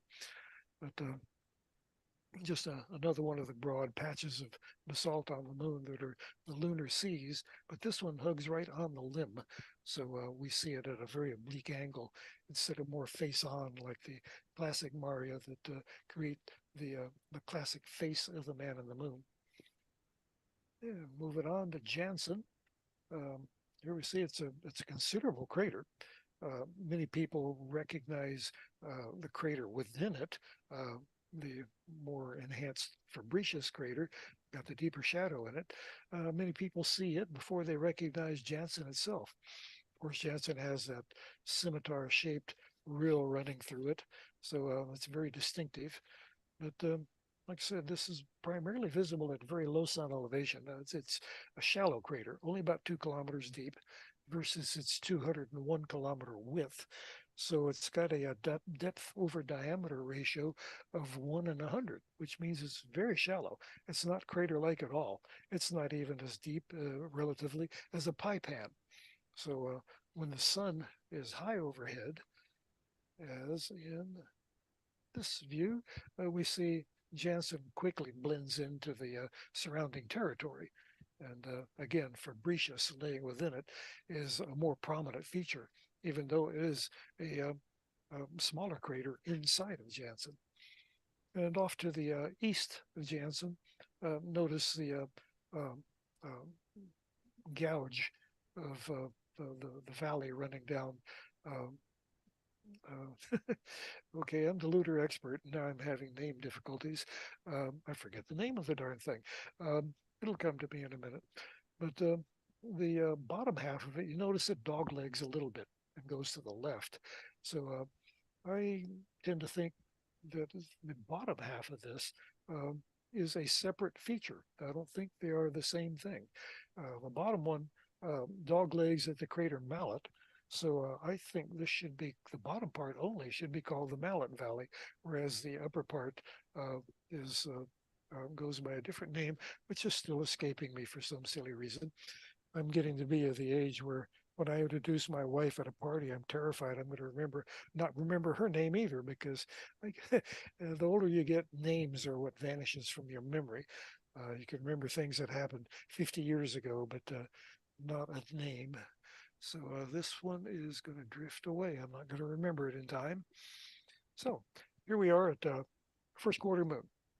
We see exactly half of the moon. It's high in the above the for the northern hemisphere, high above the southern horizon at sundown, perfectly located for observing for the rest of the evening, because it'll set shortly after midnight, which means it's going to be in the sky a good long time where we can enjoy these things. So now we're getting a variety of other features. Posidonius crater, the Serpentine Ridge, a non-crater feature, the Hyginus and Ariadaeus rills, again, non-crater features. And then the very popular triple combination of Theophilus, Cyrillus, and Catharina craters, and then the Altai Scarp, a large cliff on the moon, which also not a crater, but a very popular observing target. Whoops, hit the button too hard. First up, Theophilus in the upper right, Cyrillus right beside it, Catharina down toward the middle left. These are three similar sized craters that aren't that different in age, but there's a distinct difference in their appearance. And this I'd like to present as a classic study of the age degradation of craters on the moon. The older ones have been beat up by ejecta and seismic shaking from later impacts. So the last one that occurred is going to be the freshest looking one. And the first one is going to be degraded by ejecta thrown from other impacts or the seismic shock or earthquake of the impact of subsequent impacts. Craters being formed. In this case, Catharina formed first on the eastern shore of Mare Nectaris. It actually formed before Mare Nectaris, in fact. It's pre-Nectarian. And then Cyrillus formed, and then subsequently Theophilus formed the freshest of them because nothing has altered its appearance. And you see how it overlaid the rim of Cyrillus and crunched the interior of Cyrillus. And the heavy seismic shock shook down the central peak and muted it. So each succeeding crater ruins the adjacent one next to it to a greater degree. And these are easily visible in binoculars on the western shore of Mare Nectaris. So you will have no difficulty finding this triple crater combination in the moon's southern hemisphere as the moon approaches the first quarter.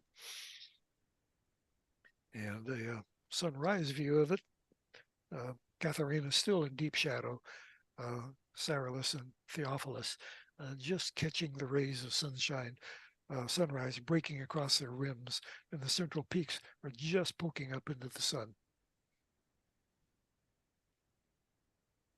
And moving on to a higher sun view of it, here we see territory to the west as well as the plains of Mare Nectaris. So we see the Theophilus, Cyrillus, Catharina right on the shoreline of Mare Nectaris. But moving over to the west, hopefully my cursor is visible, and orbiting the flat-floored crater Abulfeda. And Abulfeda in itself is not necessarily remarkable for anything, except the string of craters extending from the bottom part. This 200-kilometer long chain of craters, we call crater chains on the moon by the name of Catena, and this is Catena Abulfeda, and it stretches about 200 kilometers. Each one of these impacts in this chain were created by an object from a common interloper that got too close to the moon and the Earth's gravity system and broke up. And instead of hitting the moon in one piece, it broke up and rained down in a chain of impacts. Jeez. Now, moving up north, we see the ruined form of Descartes crater. Excuse me. And above it, kind of a light patch. Now drift a little bit to the east, and you see these two craters right here. Right in between it is where Apollo 16 landed. So I take particular delight in showing that off because Charlie Duke, lunar module pilot on that one, now General Duke, lives about 30 miles up Interstate 35 from me. But he and I joke when we meet at conventions that he is never there. He's always on the road, traveling and talking about his experiences. So even though he's almost a neighbor, he's never there. And moving up into Mare Serenitatis, the Sea of Serenity. Further north, here we've got Posidonius crater, another of these lovely floor-fractured craters that have been modified by volcanism, and the Serpentine Ridge, this wrinkle ridge in the basalt fields of Serenitatis, buckled up by the shifting basalts as they slump toward the middle of the depressed center of the basin. And in this particular case, dorsal Lister and dorsal Smirnov kind of twist together and create what we call the Serpentine Ridge. And moving up to Posidonius, it's definitely worth a look in a higher power eyepiece. The real structure is quite intriguing, and the volcanism in it, you can see where it's buckled up a false inner wall on the crater. It rises almost a kilometer, and this is from volcanic pressure pushing up from the bottom of the crater floor and making it rise. The Altai Scarp, one of the longest cliff structures on the moon, stretches from the base of or near Catharina crater here, all the way down to Piccolomini crater here. And Piccolomini kind of acts like a cork and stops the flow of the arc of the Altai Scarp. But the Altai Scarp is actually the surviving portion of the outer impact ring for the Nectaris Basin. And let me see if my last slide here. Whoop. Now, several more to go. Here we see sunset approaching on the Altai and how the cliff is throwing shadows, a sawtooth shadow. Some of these cliff structures are about 2 kilometers high. Wow. And I think, yep, I'm coming up on about 20 minutes here, so I will call it quits here after this slide and pick up the rest of the waxing gibbous moon next week, so that I can show you features that will be visible as the moon phase evolves next week. But for the final one here, you know, we put a lot of features together here. We've got Mare Nectaris laying within the Nectaris basin, the center of it, Theophilus and Cyrillus and Catharina craters, which we saw earlier, and the Altai Scarp. And here we can see how the arc of the Altai Scarp is actually the outer rim that completely circles Mare Nectaris, except the rest of it over here has been obliterated by subsequent impacts over the past 4 billion years. Now, the inner impact ring is the shoreline of Mare Nectaris. It's cradling the basalt field of Mare Nectaris, you know, like a bowl of soup. The middle impact ring, you can just begin to pick it up by connecting the dots on ridges right in the middle, this arc through here, and then the outer ring, the Altai Scarp, which in the mind's eye, you can complete the circle all the way around Nectaris and see how big that original impact basin really was. So at this point, we've gone from the crescent moon up through first quarter, which will, if you have clear skies, that'll give you some targets to play with over the next few days. Take your telescope out and look for these things. The moon is a target that laughs at light pollution. It doesn't care if you're looking at it from the city or a dark location. It's just as easy to see, just as easy to find in the sky, just as easy to observe. So take some time to look at it. It's right there in your own backyard. And then next week, we'll pick up and get the western side of the moon and see what kind of playground we have there. So thank you for your attention, and look for my book at your favorite bookstore, Atlas, Photographic Atlas of the Moon. Thank you very much, Robert. That's great. You bet. That's great. Yeah, one of the comments here was that your images of the moon are sharper than my eyes can see. Yeah, well, my eyes are getting older and older, of course. Oh man. I'm knocking on 80. So I'm really appreciative of comments like that, because Yeah. shows I'm doing something right. You are. Yeah, absolutely. Well, thank you so much. Thanks for sharing again. You And bet. we'll see you next time. Okay, Sure. thanks. Thanks. You bet. Bye-bye. Okay, so possibly our last speaker tonight is Adrian Bradley. Adrian, how are you? Well, I came in from bowling league, so I have on the bowling shirt, but I threw the astronomy patch that over here and kept on the Yankees cap because there's a pennant race going on. Even though I do hail from the Detroit region, I followed the Yankees for some time. And so tonight I was planning on doing just sort of a quick little rundown of some of the stuff that I had been gathering and taking pictures of. I've started Dr. David Levy's book, and I highly recommend getting the books. The Love of the Night Sky that David has comes out in the book. I bought the book Starry Night, and I have planned, Scott, to take some of the images that I've gathered that make me feel the way that the poetry is in that book, that's a great and idea. put my own image to it.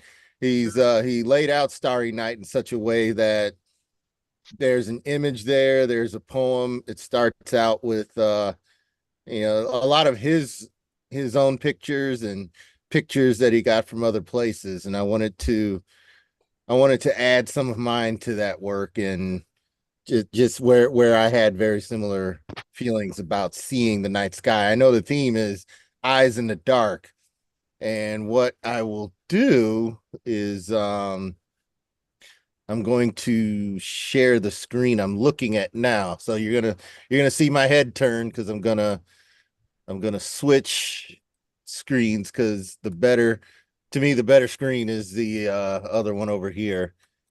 I don't know if it'll matter to those of you out there, but here we go. Let's do that.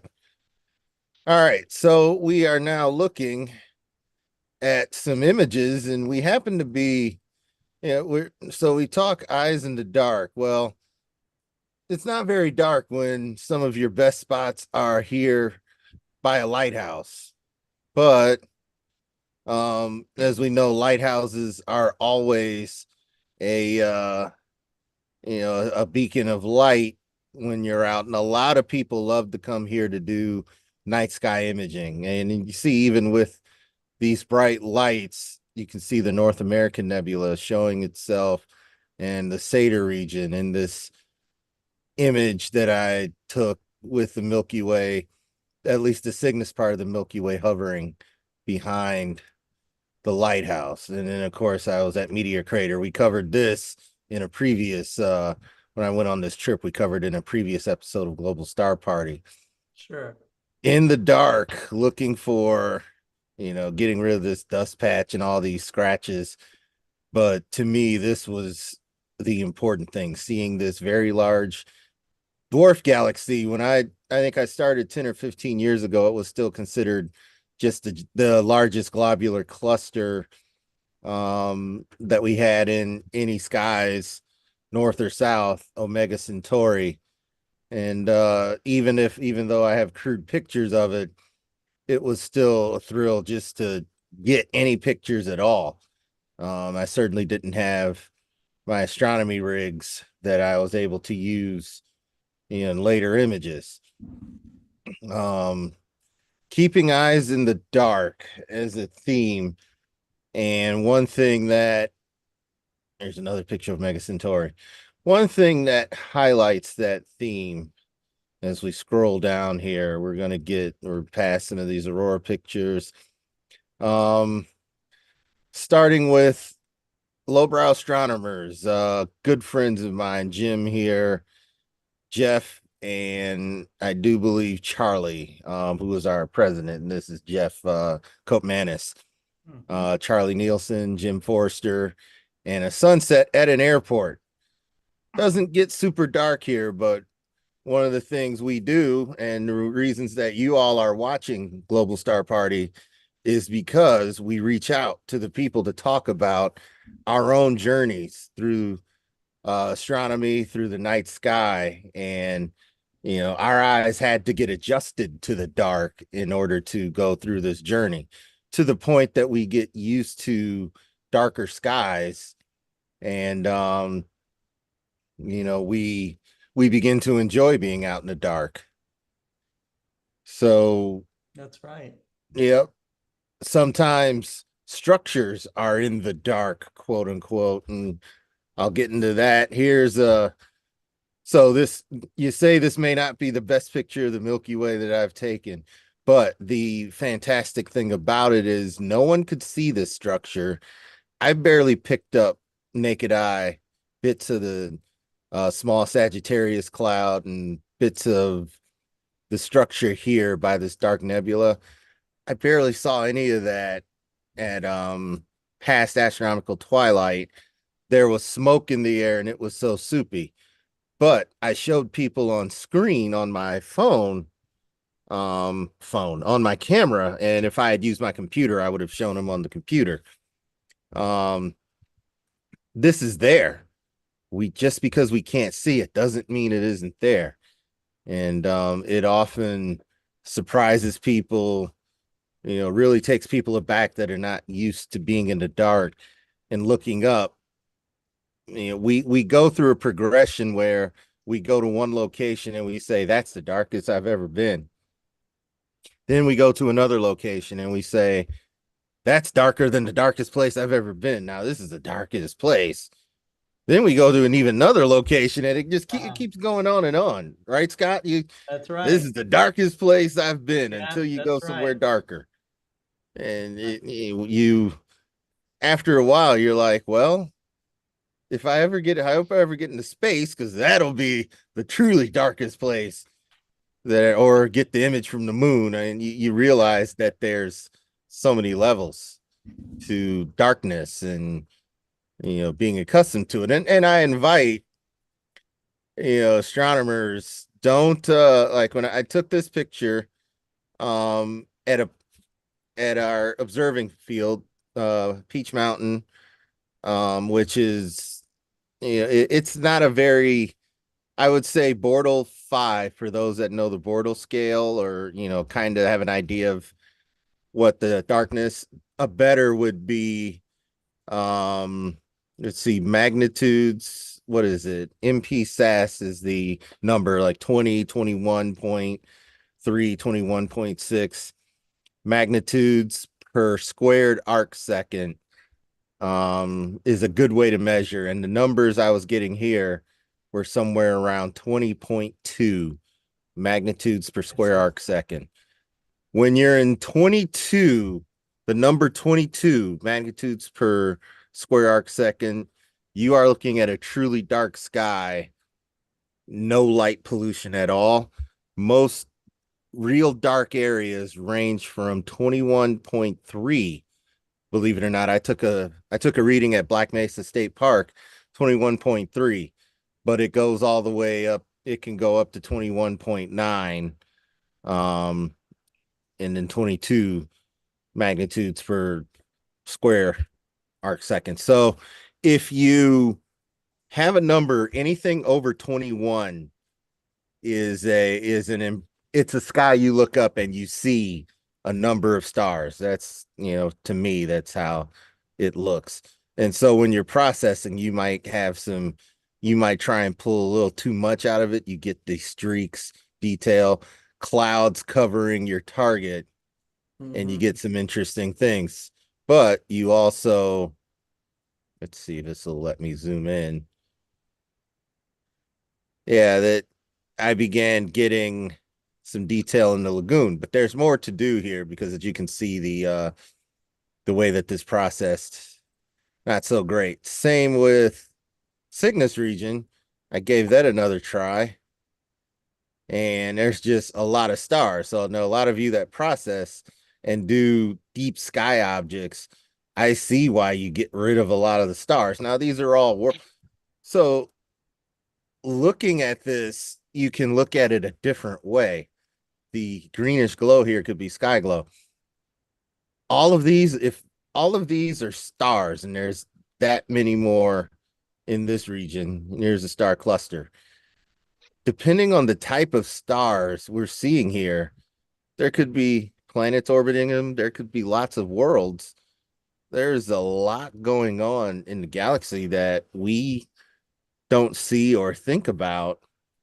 And if you look down here, you can see the outline of the Veil Nebula, and you see how large the structure is in comparison with other structures when you do it at a wide field. And you've even got dark nebula that evoke different thoughts, different things that we see, and it looks like something to us that's on Earth. This is Barnard's E. Now, of course, there isn't a dark nebula here, but the whole thing appears to be shaped like an E, roughly. It's one of my favorite things to image when I get the chance. And then we move up here.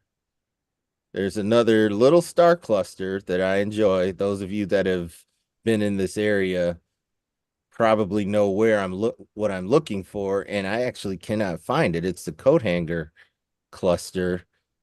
This is it right here. There's the curve of the coat hanger. There's stars. Mm-hmm. You can kind of see that there's more stars to the cluster, but this is the basic cluster here. So there's a lot going on. And one of the best ways to present it is to thin out the population of stars. But what's interesting about it is you could be thinning out a world or two that's much like Earth for the sake of your image. So it's, it's about what purpose you have for the image. And it's also, if you actually look at it, it can be amazing what sort of things you can see in those images. And then, of course, here we have me attempting a basic image with trees here and with this part of the Milky Way, Barnard Z, once again showing up, but barely, right over here, and you can barely see it. So this was me trying to use something called EOS Backyard and really trying to dial in the focus of the stars. So all the stars are nice and round, but it gives a bit of a different look. So there's Barnard E again. We've got kind of a checkerboard pattern, but there's Barnard's E and there's a coat hanger. All of these are works in progress. And now for the last couple minutes, we'll talk about in the dark, eyes in the dark. If you look up at Cassiopeia, you might see a plane fly through and you end up with a plane in your image.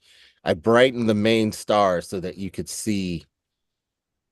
And this would be a really good view. Now, chances are you'd see a little more of the Milky Way if you're in a dark area. You wouldn't just see, you'd see a bunch of stars this way, but you'd see a little more of kind of the cloudiness of the Milky Way. But as we know, there's a whole lot more there. Good luck finding Cassiopeia now. Same picture, but exposed to show, which I believe this to be Caroline's Rose over here. This region, which I believe the bubble's one of these. There are a number of things here. There's even one of my favorite little clusters shows up here. The owl is actually right here. You can barely see it. Looks kind of like a little owl from here. This is it's upside down, but this is the owl or the ET cluster actually showing up in a 85 millimeter lens, a portrait lens with stacked 20 frames, 4 minutes each, stacked and revealing a lot of detail, a lot of stars. There's some cleanup that could be done here, and some, there's some processing techniques I could use to reduce some of the stars to show more of the structure. But the talking about eyes in the dark, this is all we see, and this is what's really there. That could be a mind-blowing thing when you use your astrophotography to actually see just how extensive a region is. And that's the same if you're somewhere dark. I've got these pictures here, but I want to go show them compared to, because I recently put, so this is a iPhone picture, this crummy picture here. There's my rig looking at the sky, and I tried to handhold this picture. And there we are looking out. There's clouds here. It's not the darkest, but that was an iPhone picture. Here's an iPhone picture. There's the Pleiades rising. Nice. Yeah. Wow, that's through an iPhone. That's pretty good. Yeah. It looks almost like a painting, like someone painted nightfall over Lake Huron. And I think I've got this one. Nightfall over Lake Huron. There's the Hyades. There's Jupiter rising, and I think this is Mars. It looks like it looks like something that a work of art that sits on its own. You've got it almost feels like it took a picture that could be mistaken for a painting on an old canvas, which it gives it that interesting feel. And this is my shadow as I'm taking this picture. We're a little spoiled because our imaginations don't get to run. There's a dipper right there. I thought I'd take this picture.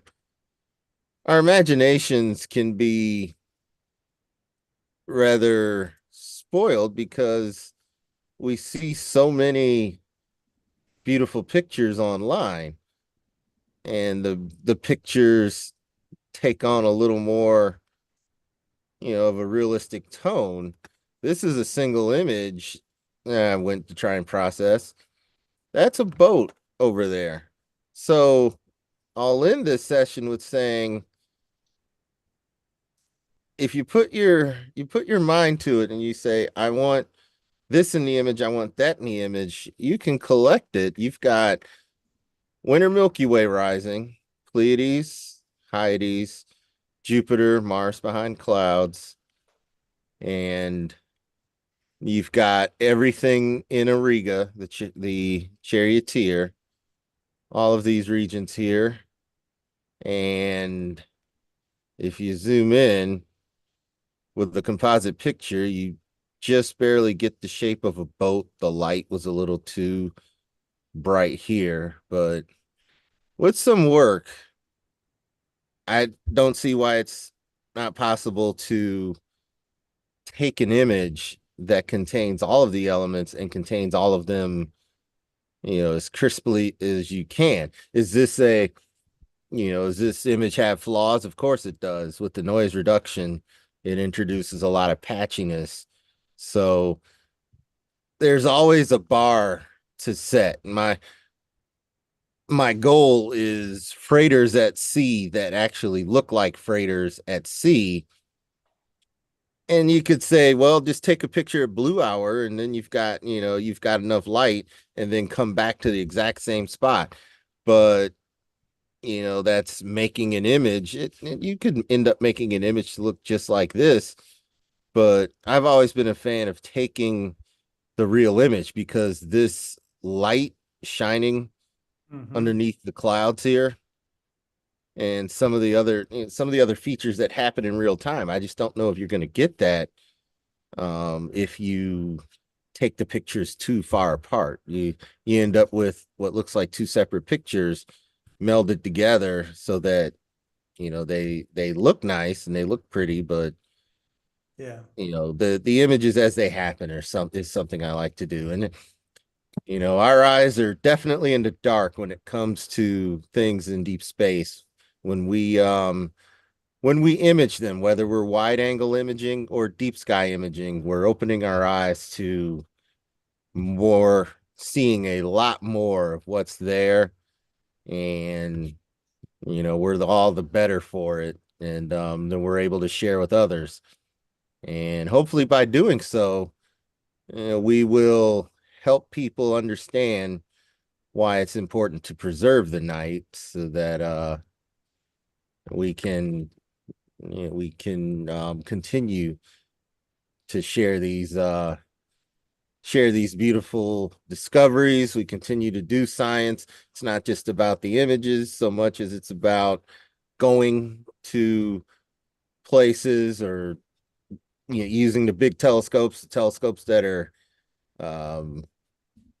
that are out in space to get more information.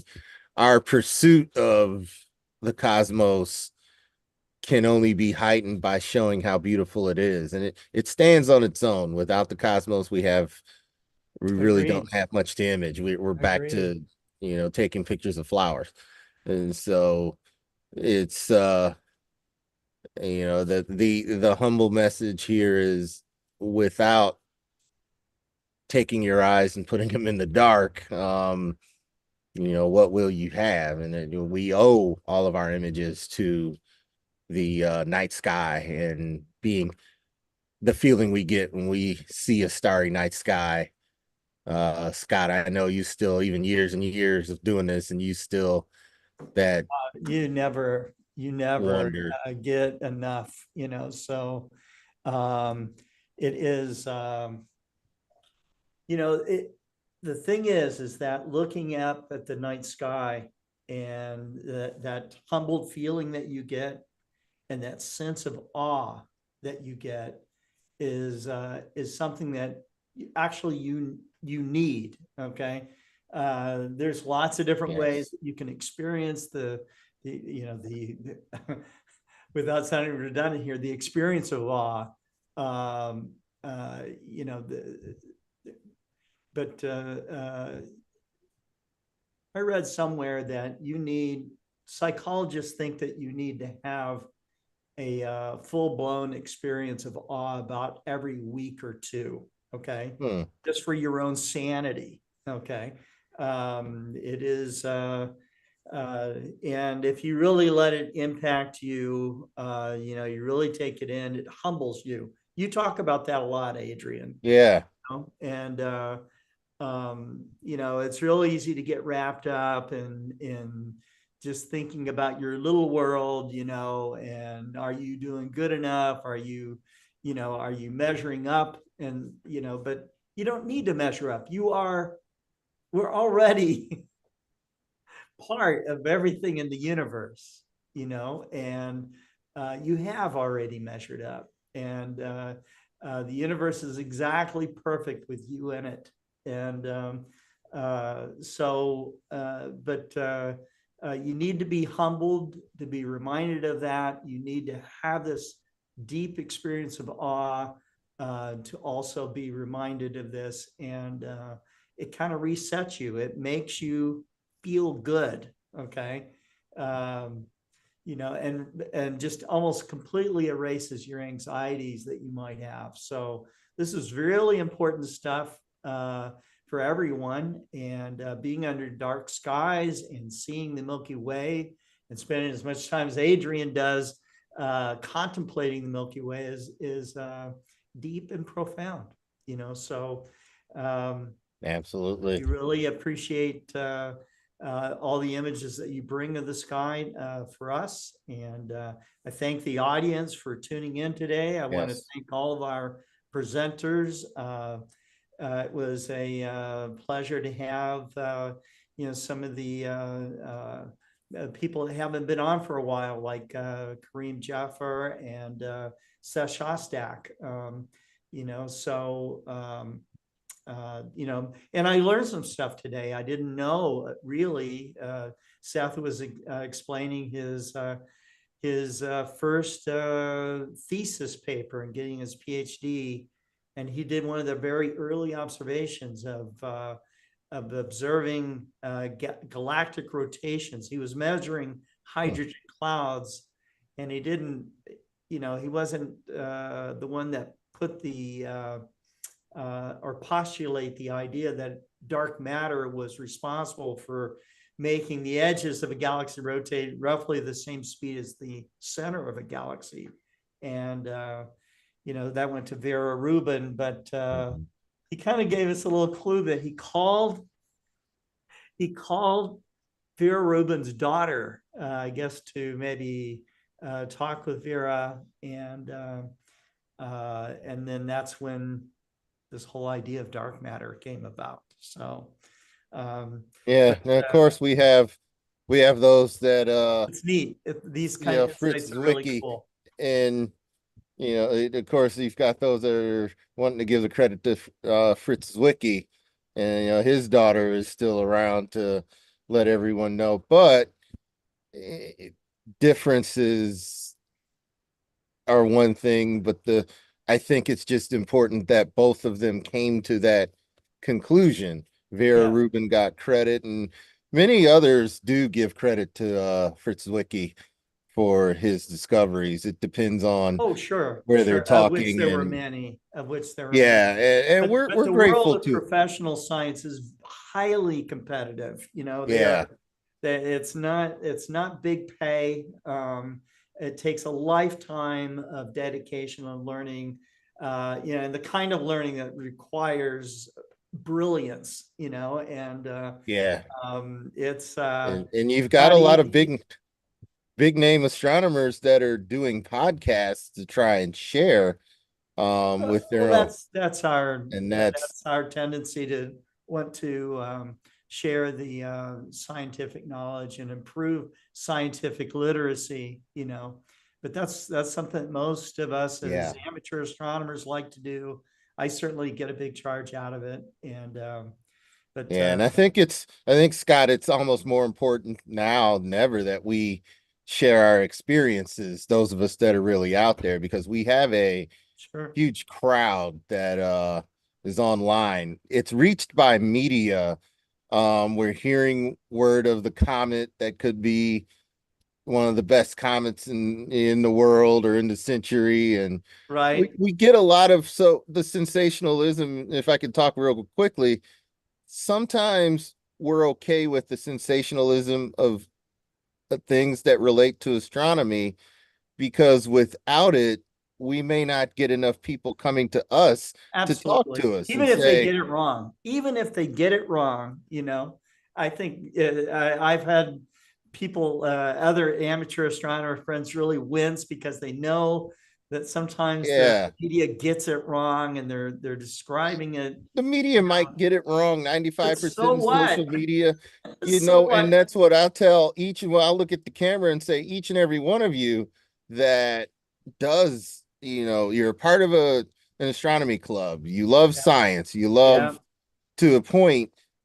These media events are your opportunity to talk to friends, people that come up to you are trusting you to say, they said that to be that Mars is going to be as big as the full moon. That's right. You can, rather than go and complain to the masses that the media got it wrong, and the gruff astronomer pose that we've seen so much, it's an opportunity to tell them why. I'll drop a couple of names like David Eicher, who was on earlier, Tom Palakis, Alan Dyer, two gentlemen, even the great imager Damian Peach. And I've seen some of their posts, and they do what they can to fight things like artificial intelligence generated images that can be these fantasy things, but they share the science behind what's going on in the image. And they they share the science behind whatever it is they're posting online. And I think it's a great thing because it's not just about beauty is one thing, and that's why we need APOD, because their goal is outreach too. Everyone's goal is to augment or gently correct what's in the media, what someone posts online and says this is the butterfly nebula looks like a butterfly. We can gently correct it. We don't have to be the gruff astronomer You don't have to slam them down. We don't have to slam them down, because what that does, I think, Scott, is it gives people the impression, well, they're full of themselves. I'll just go to another source, or they could be wrong. We just we need patience in the area where a little bit of knowledge, and I fall for it too sometimes. I feel like I have a little bit of knowledge, and then I want to pontificate to the world. You start pontificating. You start telling people this is how it is.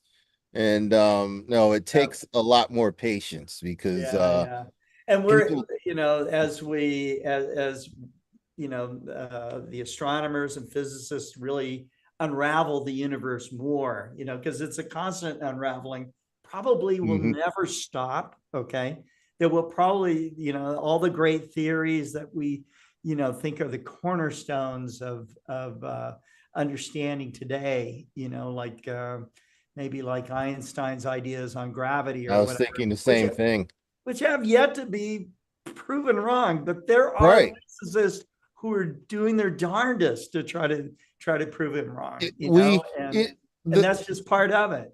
So the sciences, to me, are a handed down type of thing. We know a lot of people seek greatness. It's like, I'm great, but I think the beauty of science is that it's a generational thing. It has to be passed down, or any of the knowledge about what's going on behind me and any of this part of our galactic center can disappear rather quickly if information isn't handed down. And when you're doing science, you aren't necessarily doing it for yourself. Even if you're doing citizen science, which there's plenty of opportunities for us to do citizen science, we're setting it up for who knows how many generations down the road.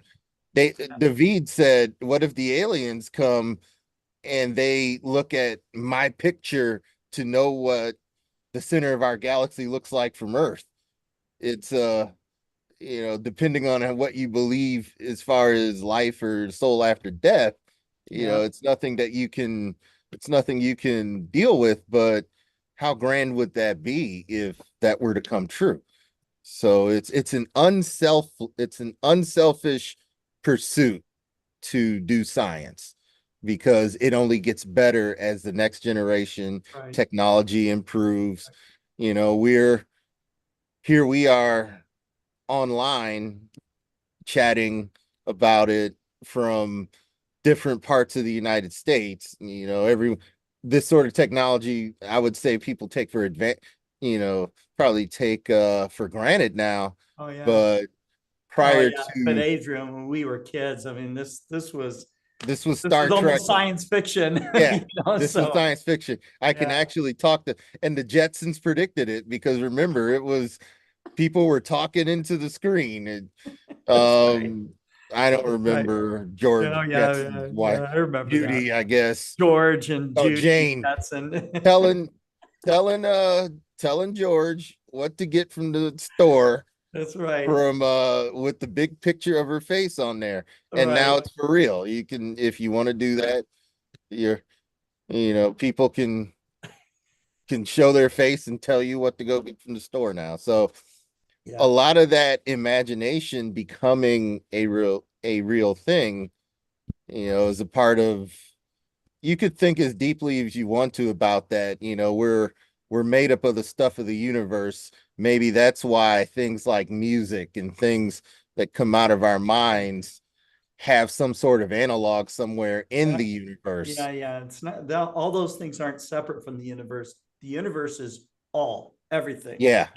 your And that imagination includes, or whatever, you know, this is all, you know, you start trying to separate and you go, okay, well, gosh, if my wildest imagination is somehow separate from the universe, you know, then that kind of creates a wall and we don't have a right. interchange of, you know, so it just doesn't work. Everything has to be interconnected, interrelated, you know, and anyways, we can go on and Yeah. on about this. Right. Yeah. I want to thank you guys for tuning in. Adrian, thank you for tuning in. It's time for me to wind it up and get started on a new day. And I hope you guys are taking time to look up, and whether it's if you got clear skies tonight, or maybe you can see a beautiful sunrise in the morning, but contemplate your, you know, the fact that you're going around this sun at incredible speeds around the Orion arm of our galaxy, also at even faster speeds, and our whole galaxy is moving at what is it, 1.5 million miles per hour to the Andromeda galaxy, to a new part of space we've never been to before, all the time. Okay, so you know, don't get dizzy, just enjoy the ride. And we'll see you next time on the next Global Star Party. Take care. Farewell, everyone. See you later. Bye-bye.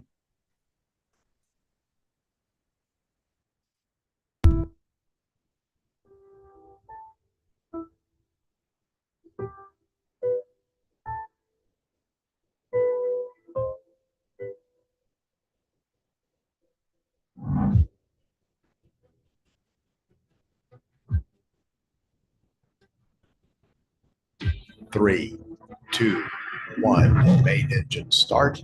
Ignition and liftoff.